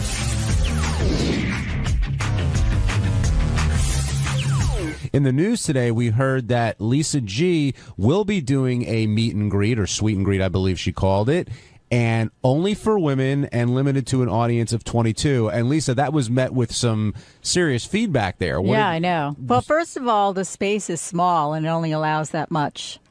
So that's why.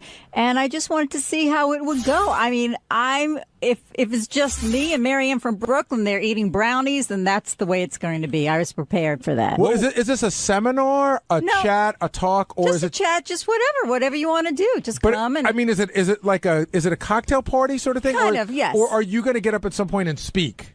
Only if people want me to. But my vision is sitting around, having some alcohol, soft drinks, cupcakes, desserts, and just meeting female fans who want to come and say hello.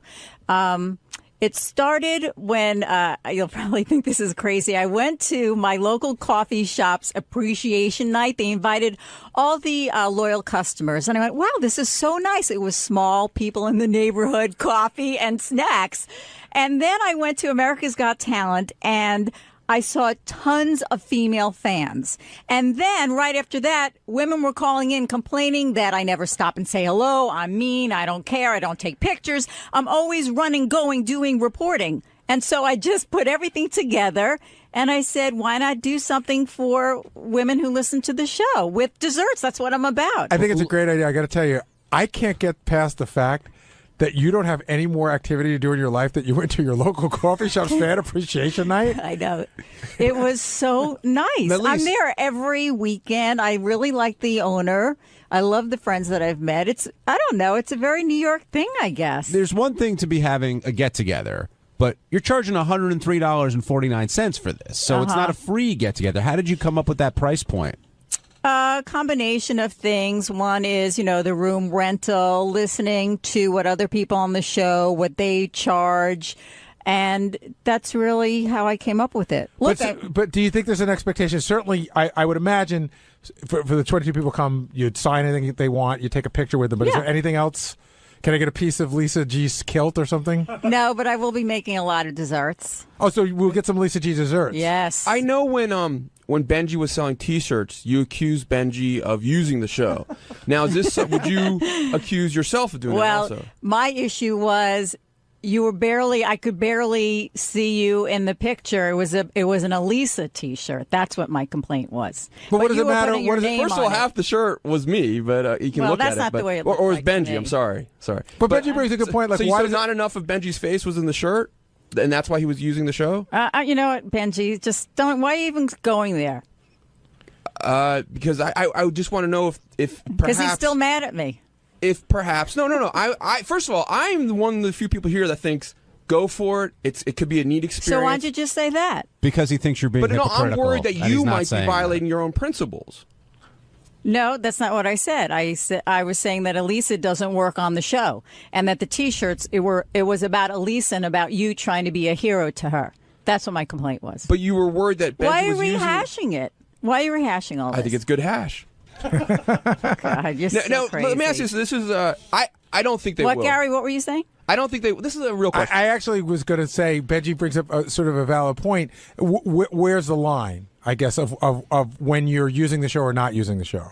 I think if you work here, then, I would hope you would get Howard's support. So if that was just Benji's single and then Elisa had nothing to do with it? I would be fine with it. Okay. So, in other words, she's accusing Elisa of using the show through you. Or are you using it for her? You can tell Benji that. Yes, tell Benji that. You can get back at Lisa when a guy's hard. I'm not trying to...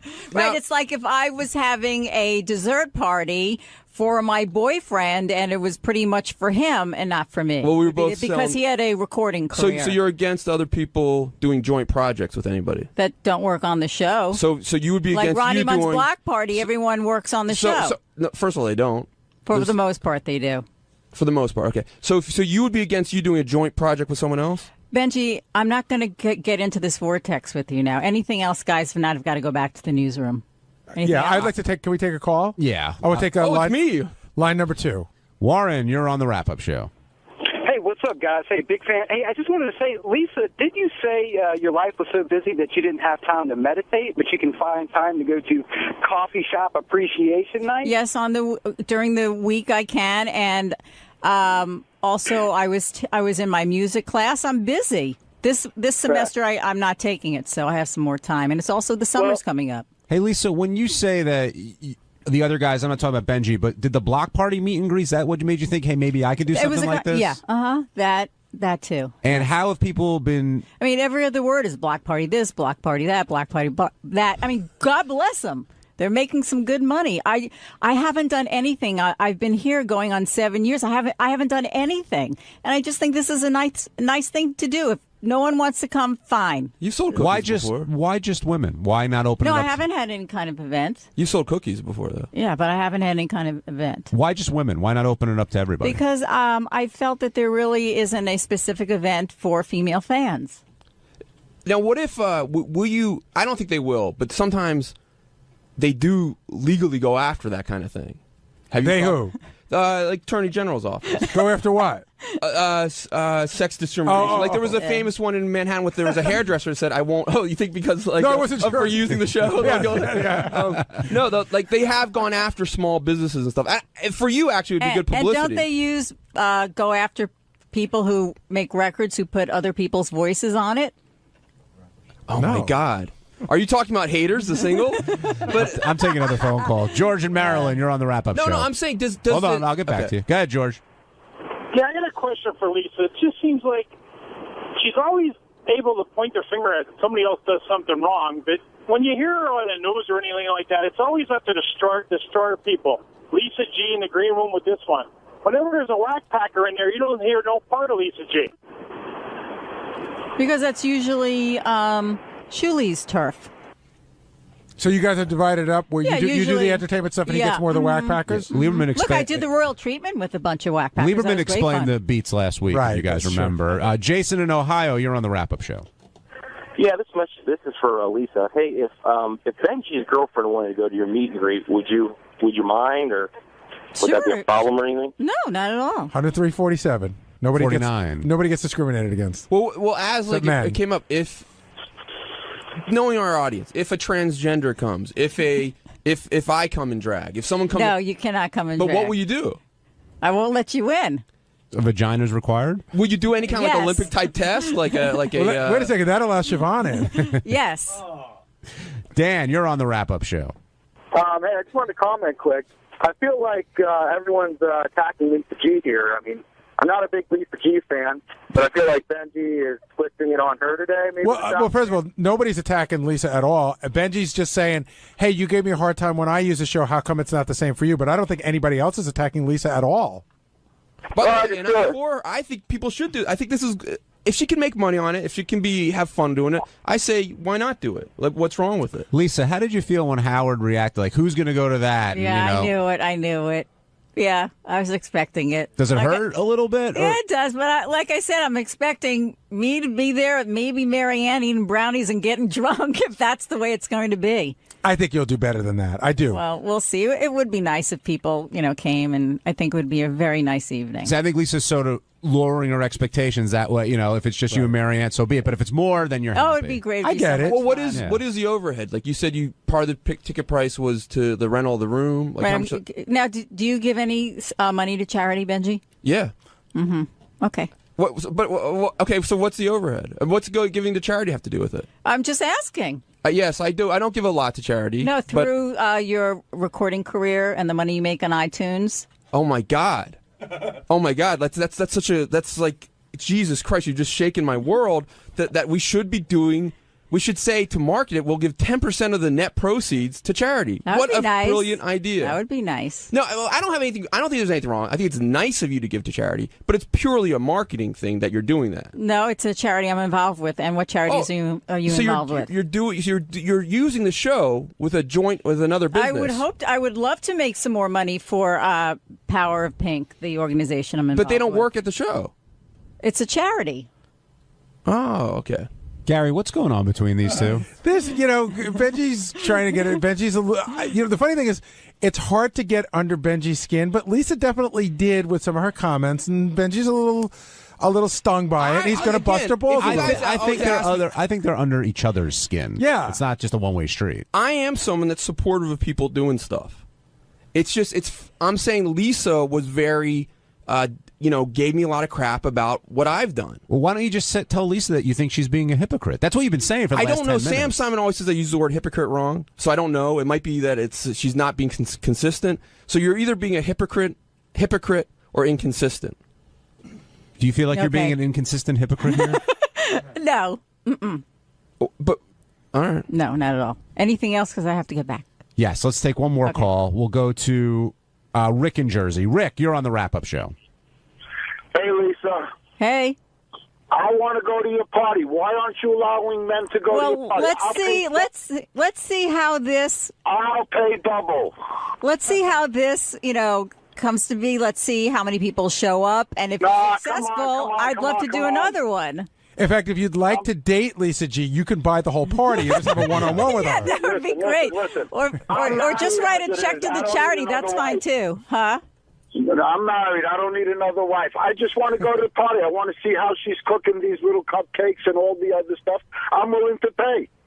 Food's going to be good. You know that. Why will she not have a man go there? That's ridiculous. Hopefully, maybe there'll be another one, and then I'll make a co-ed. But I just want to start off small, and this may be the first and only. We'll see. I don't know. Have you thought about it down the road? Like if this one succeeds, what would you do? I would love to do more. And hello, Cleveland. Would you? Yes. Would you roll it out? I'd love to do a sweet and meat in Cleveland, wherever. If you want me to come to your town, have cookies will travel. Who came up with sweetened meat? I did. And just you're playing off because it's going to be sweet food as well as desserts. Very clever. Well, at least you. I agree with Gary. I think you're going to get. Yes. I think you're going to hit the 22. I can't tell you which 22 people will be there, but I do think that you will go there. And give the information. Where is it? You can go to lisag.com and click the link, and I'll be retweeting it at lisag30d, throughout the next couple of weeks. What's the 30D? Is that your cup That's size? my bra size, yes. Is your better half going to attend this, you think?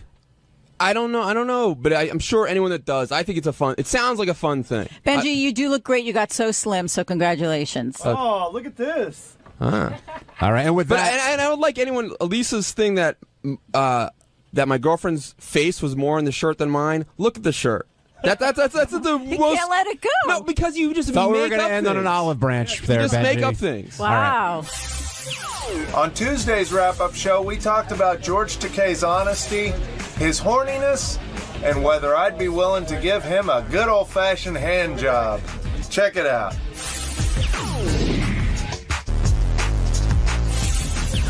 Did you see George's eyes light up when Howard started singing those Broadway songs Yes. towards the end of the show? It was like the way his eyes lit up yesterday when they're talking about Donna Summer in the bathhouses. He does get a look, yes, and we'll leave it at that. But he certainly gets a look in his eye. Excuse me. This is a very inside reference. Did you ever see the movie Gods and Monsters with Ian McKellen? Yes. There's a part. It's a guy who's an older gay guy, and he reminisces about in the 30s when he would have these crazy parties with nothing but naked men. And he sits and he looks at his pool, and what happens is he goes back to those days, and he gets a look on his face like he just shot heroin. That's the look George gets. Speaking of that look, when Howard talked to George about if he got a hand job at a massage, and Benji, I guess he offered up Benji to do, George said he wouldn't do it, but if it happened, how could they handle it? And he got a little uncomfortable. And I wonder, Benji, did you sense anything with George as that discussion was going on? Do you think he's sort of yearning for that kind of stuff, but knows it's not the right thing to do? He seems to be saying that he wants it. I mean, but he seems to say he doesn't want to. It would ruin his relationship. Well, there's something really weird going on. I noticed this on my Twitter page. Somebody tweeted me a note, and it said you should check out George's Facebook page because he's posting odd pictures during the show. So right after that conversation, and I don't think this is him, I think this is Brad. Right after that conversation, it said 4 minutes ago, it's a picture of a Siberian husky who's really angry, and it says George Takei is in the doghouse. So I wonder if Brad's like sending him messages on Facebook. Yikes. That's not good. That is definitely... Because George is not putting pictures up to the best that you could... As far as I know, he's not, but... Look, George, to his credit, is very open about his sexuality and about what he's into and the things he'd like to do, even though that he can't. But I would imagine with Brad Takei sitting at home listening to it, it's got to be frustrating at some level. I like how you bought right into that, Brad Takei. Well, he did say that. I respect the family. Yeah, no, I get it. Like I said, when George was here and we had his, bachelor party, like he made the rookie mistake of not knowing that it's all on the radio. Oh, boy. Hey, Benji, would you give George a hand job for $50,000? I think you're starting too high, Gare. I think so. I don't. I'd have to make sure it's cool with my girlfriend and everything. Right, but I mean, if she was cool I think the funniness of it would be, yeah. Not to cut you out of the money. Is that being discussed? Well, no, not to cut you out of the money, but I'm about to. I bet you Richard Christie would do it for free because of how funny it is. Because how fun, not because it's gay or anything, but how funny it is, and that it's George. I would bet you Richard would do that for free. What do you think? I think we can get it for under $5,000, for sure, and probably for free. What do you think, Benji? It did cross my mind today for a second, like, oh, this would be so funny, like a historic show moment, What, a quick reach around you were thinking? You were talking to the guy, Benji Bronk, who came to me and asked me, with a very serious face on once, if he could sit on the couch next to Rudy Giuliani, just sit down and just start jerking off. And Bill O'Reilly, yeah. Howard always wanted to explain. I didn't want it explained. I just wanted a guy sitting there and. What, like how? If you could explain it, how would you? No, that's the thing. I didn't want him to explain. He just wanted it would to have been sit down. funnier if we just sat there naked and started jerking off. Yeah. And by the way, Benji's one of those guys we learned does like an upside down hand thing, which is even creepier. And everyone here started doing that after I did that, though. I don't even know how we learned that, but we did. How did you just share that? I was doing it in the studio years ago. Did you take your dick out in the studio once? I started to. Then Tom got mad and said we weren't allowed to jerk off in the studio. He's such a buzzkill. Ted, let's take a break. When we come back, something tells me Richard will get down here to talk about George. We have musical great Richard Christie now joining us. Thank you, John. How's that for an intro? Man, I'm flattered. Well, you are such a fine drummer. But Can I ask him the question? Okay. I was going to set the context. Set the context. Late in the show today, Howard was Yes, I would lick your asshole, John. That's a different one. For $1,000. That's a different one. We'll talk about that off the air. Late in the show today. That means he'll lick it for $200. Howard asked George if he would go to, if he went to a massage, would he, and he got jerked off, would he tell Brad, would it cause a problem? And George was very uncomfortable with the conversation. And he went on and said he would talk to Brad about it, but he would feel uncomfortable. He wouldn't want to do it because they're married. Which led to a conversation about something like that happening here. And the question is, for the good of the show, because it's funny, would you give George a hand job? Probably, yeah. But, well, only if Brad approved. But if Brad said it was cool, I know you're friends and you go out with him, but if Brad said, yeah, it's cool, do you see the humor in it? I think it'd be hilarious. Yeah. Hey, what about if it was? I mean, I would. If there was money involved, No, this much isn't more money. likely. This isn't money. This is just for the fun of the show. I don't think I could do it just for nothing. Why? It's not gay. So you could say it was for the money. Yeah, so I could blame it on the money. What would your price be? I mean, you're not like swallowing Ronnie's load here. Yeah, for that I'd go a lot cheaper. Like what? I don't know. Probably $50,000. Maybe. That's interesting. That's exactly the price Gary was offering. Yeah, because 10. I know I could get it for 10. Well, and I can get it funded for 10. Richard, I know you love George, and I know that's your sense of humor. I'm surprised you're even saying 50. I figured you'd do it just because it would be a legendary show moment, and it's George, and I can envision you envisioning jerking George off. It is hilarious to think about, and it would be funny as hell. Even just seeing George naked with a hard-on would be really funny because, he's Sulu from Star Trek, and he's not supposed to have a big hard-on right in front of everybody. So that would be funny, but there is, there's a stigma attached to jerking a guy off, unfortunately. It's, for me being a straight guy, some people might think it's weird. But you are a straight guy. I am a straight guy. You're married, so you should be confident in your sexuality. I am very much, but still, I got to have a little bit of compensation for when I go back to Kansas and all my buddies are making fun of me. So you're not gay, you're a whore. Because you'll do it for money. Yeah. Well, that's like, who was that guy, Zeb Atlas, that came on? What was that? John remembers Zeb Atlas. Was he the guy who does gay porn, but he's straight? Yes. Yeah. I don't know, Richard. George is going to be disappointed, I think. Do you think George would see the sense of humor of it, or would he just be into getting off? I don't think George would ever do it because for him it would be a sexual thing. And he wouldn't want to do that to Brad, and Brad wouldn't want him doing it. I just realized, I remember what Zeb's tagline was, which is you're gay for pay. Yeah. I mean, to a certain extent, I'm never going to take anything in my butt. Right, just in your mouth. For a nice $1 million, of course. All right, so for like $5,000, would you do it with George? Jerk George off? Mm-hmm. If somebody's waving the cash right in front of my face, probably. What if it was just Brad and George come to you privately and say, we'd find this really funny? No. A private fun session. What if Brad says fair is fair and you have to jerk them both off at once? Go skiing? Yeah. Brad's a cool guy. I'd probably do that to him. I'm a little frightened that phrase rolled off your tongue so quickly. Danielle in Pittsburgh, welcome to the wrap-up show. Good morning, guys. I just was thinking this morning when George was talking again about the bathhouses. It's so unexpected that he is so sexual at his age. And, I always associate Star Trek with nerds. So for him to be so, I don't know, just open and openly, horny all the time, it's really amazing to me. It's one of the things we love about George. You ask George a question and he answers it. He's very honest about everything. And I have to say, when I see George, the thing that I think is I hope I'm as interested in sex when I'm George's age as he is. I mean, I think it's sort of cool that he's still that horny. That's exactly what I was going to say. Is you always hear that when men get to a certain age, they just don't care anymore. But George proves that's not true. Well, and the great thing is, when George first became the announcer at Sirius, Howard talked to us about, like, let's not push him too much about the gay sex thing. And that kind of, it just, it came out, his first week here. Like, we knew he was gay, but it became much more part of it. But that's just George. We didn't know how horny George is. Yeah. And it's George's personality. If you ask him a question, he answers it. Who do you think's hornier, George or Howard?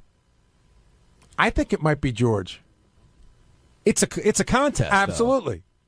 I think it's George, too. What do you think, Richard? George. I would definitely think George, especially after the Jonah Falcon incident. It just seemed like he lost control, and he totally forgot that there were millions of people listening. Yes. We talk about that look he gets in his eyes. He had that look that day. The look of love. Thank you, Danielle, for calling in.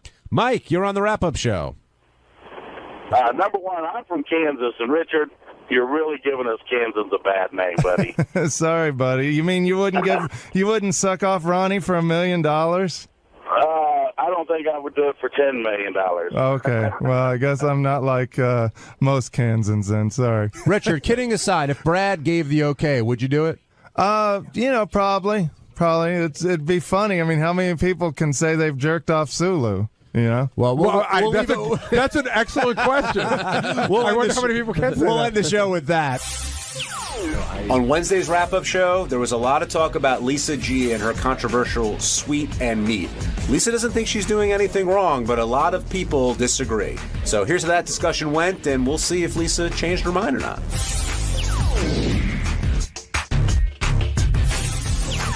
Lise, while you're here, before the whole crew piles in, I'm glad I get some one-on-one time with you, because a lot of people are up in arms over this sweet and greet that you're doing. And do you understand why people are upset, or do you even realize that people are upset? Well, right now all I hear is Howard in my head, and that's who counts to me. What did you get? What was the message you got from Howard today? That he felt I was above it, and that made me feel sad. But I wanted to do something. I wanted to see how this goes. All you can do is try, and we'll see. So, I heard what he said. He said it kind of depressed him that you were doing this. And why do you think it... I think he feels that I'm classier than holding what he feels is a staged event to just sit around and eat a cupcake. And so I get it. I take it as a compliment. I don't know what else he sees me doing. It's not like he said to me, "Oh, Lisa, what about this?" or "What about doing this project?" or "I know someone who could use you for this." I'm open for suggestions. Are you looking for an outside project? Yes, Are you looking I am. for something I'd to like do? to do something. You have one. I think that's fantastic. Yeah, well, mine, I mean, I auditioned for a show and got hired to host it. And That's fantastic. Yeah, but that there's a difference between that and what you're doing, I think. I mean, yours is more along the lines of the block party, I guess. Yeah. But the point I thought Howard was trying to make is with the block party, those guys they're putting on a show. It's I'm not a comedian. Like I said, I can jog in place.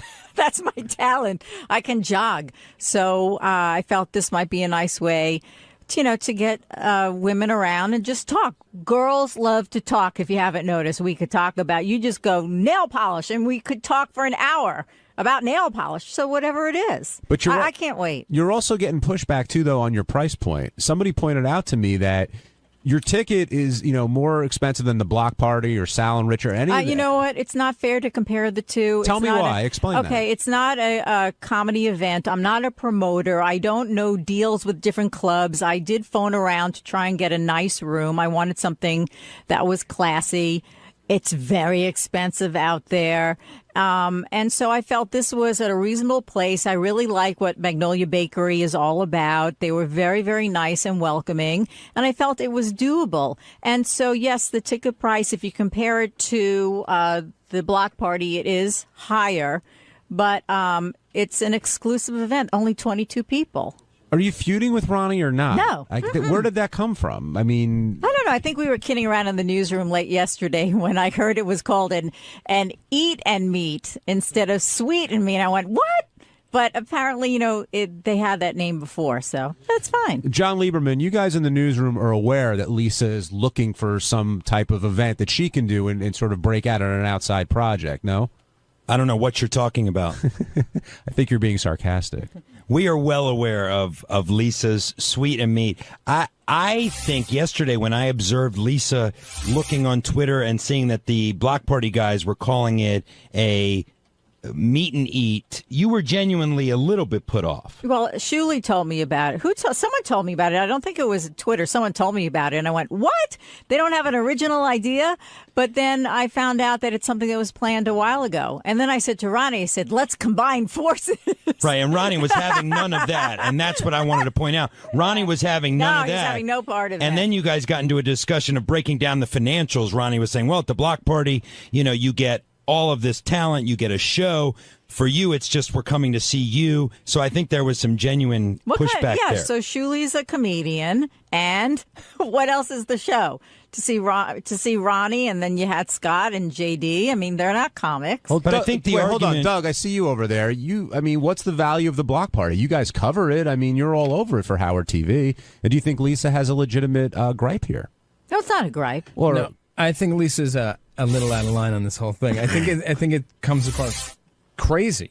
What's crazy? And I don't want to be hurtful to you, Lisa. I know you're sensitive, but you're comparing apples and oranges. Everyone's comparing apple and oranges. They're doing a show. There's a value to it. There's a performances. There's comedians. They have a structure. Comedians. Who are comedians? Shuli is the comedian. Shuli, John Toll, Mad Dog, Ronnie, and Scott. Not every time.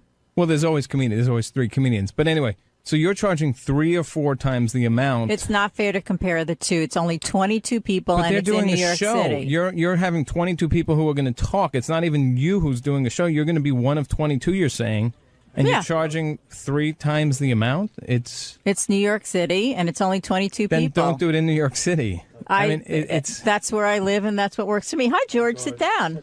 Yeah, George, I'd love to get your take on this because you do a lot of the conventions for Star Trek and you've been doing it for a very long time.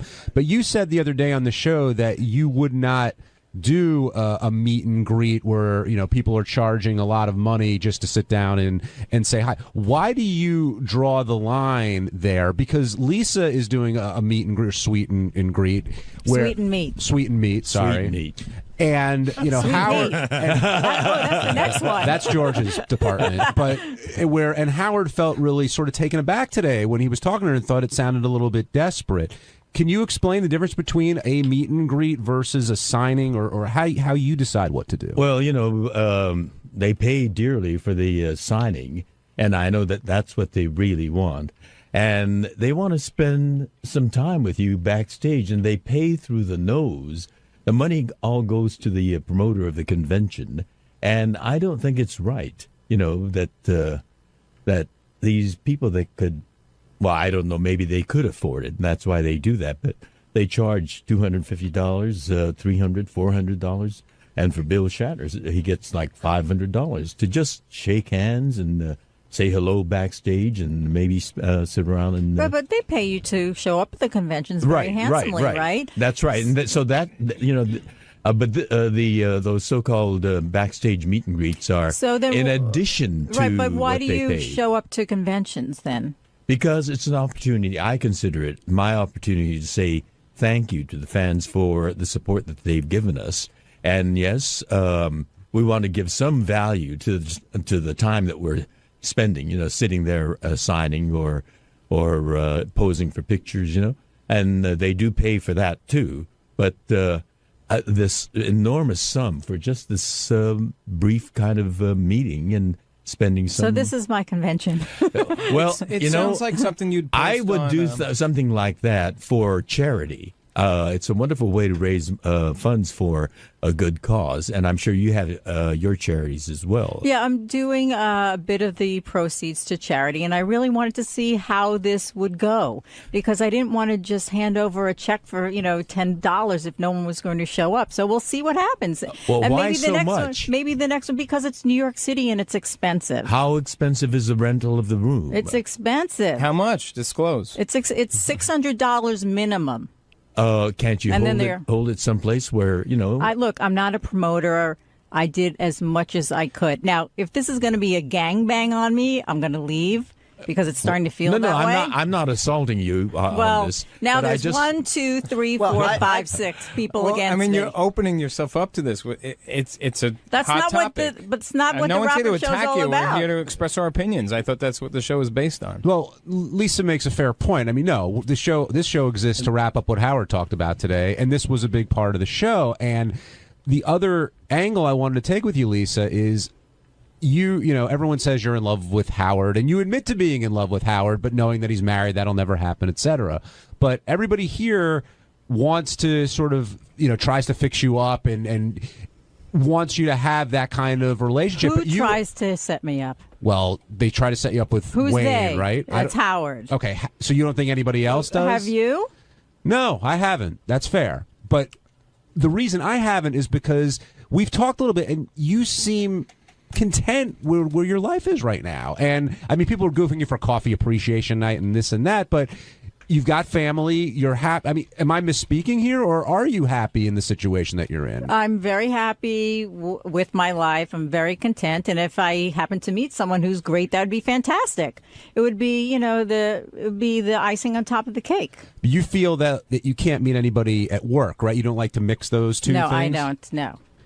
And George, is that difficult in your career? I know you've spoken about here before. I mean, you don't want to mix business with pleasure necessarily. Well, you know, we all love you, Lisa, and we want to see you happy. And You mean happier? Happier. Okay. Yeah, you're happy right now, too. Yes. But we want to see you having a richer life, you know.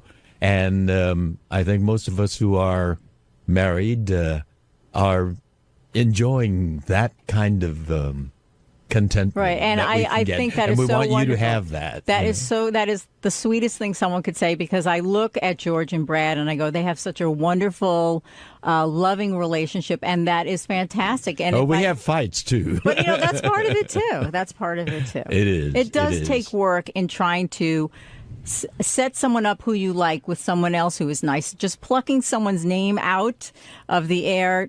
You know, it's good intentions, but it's not the best intentions. It's like sitting down thinking, who do I know who's really a great guy, who might be divorced, who's looking? You know, it takes some work. And so I don't expect people to do that for me, but it's a very nice gesture if they do. So you would be open for being set up at this point? Like if you sat down with your wife and said, you know, who do we know? Oh, do we have a cousin? Do you have a best friend at work? Do you have, you work with an attorney who's got a brother? You know, whatever. It takes some work. What are you looking for in a guy? A nice guy. Just nice? That's it? I mean, no other requirements? Someone in broadcasting? You know, I don't even look at that. I don't, just someone who's nice and someone who could Who's make me laugh. compatible. Yeah. You enjoy I think that's Broadway important to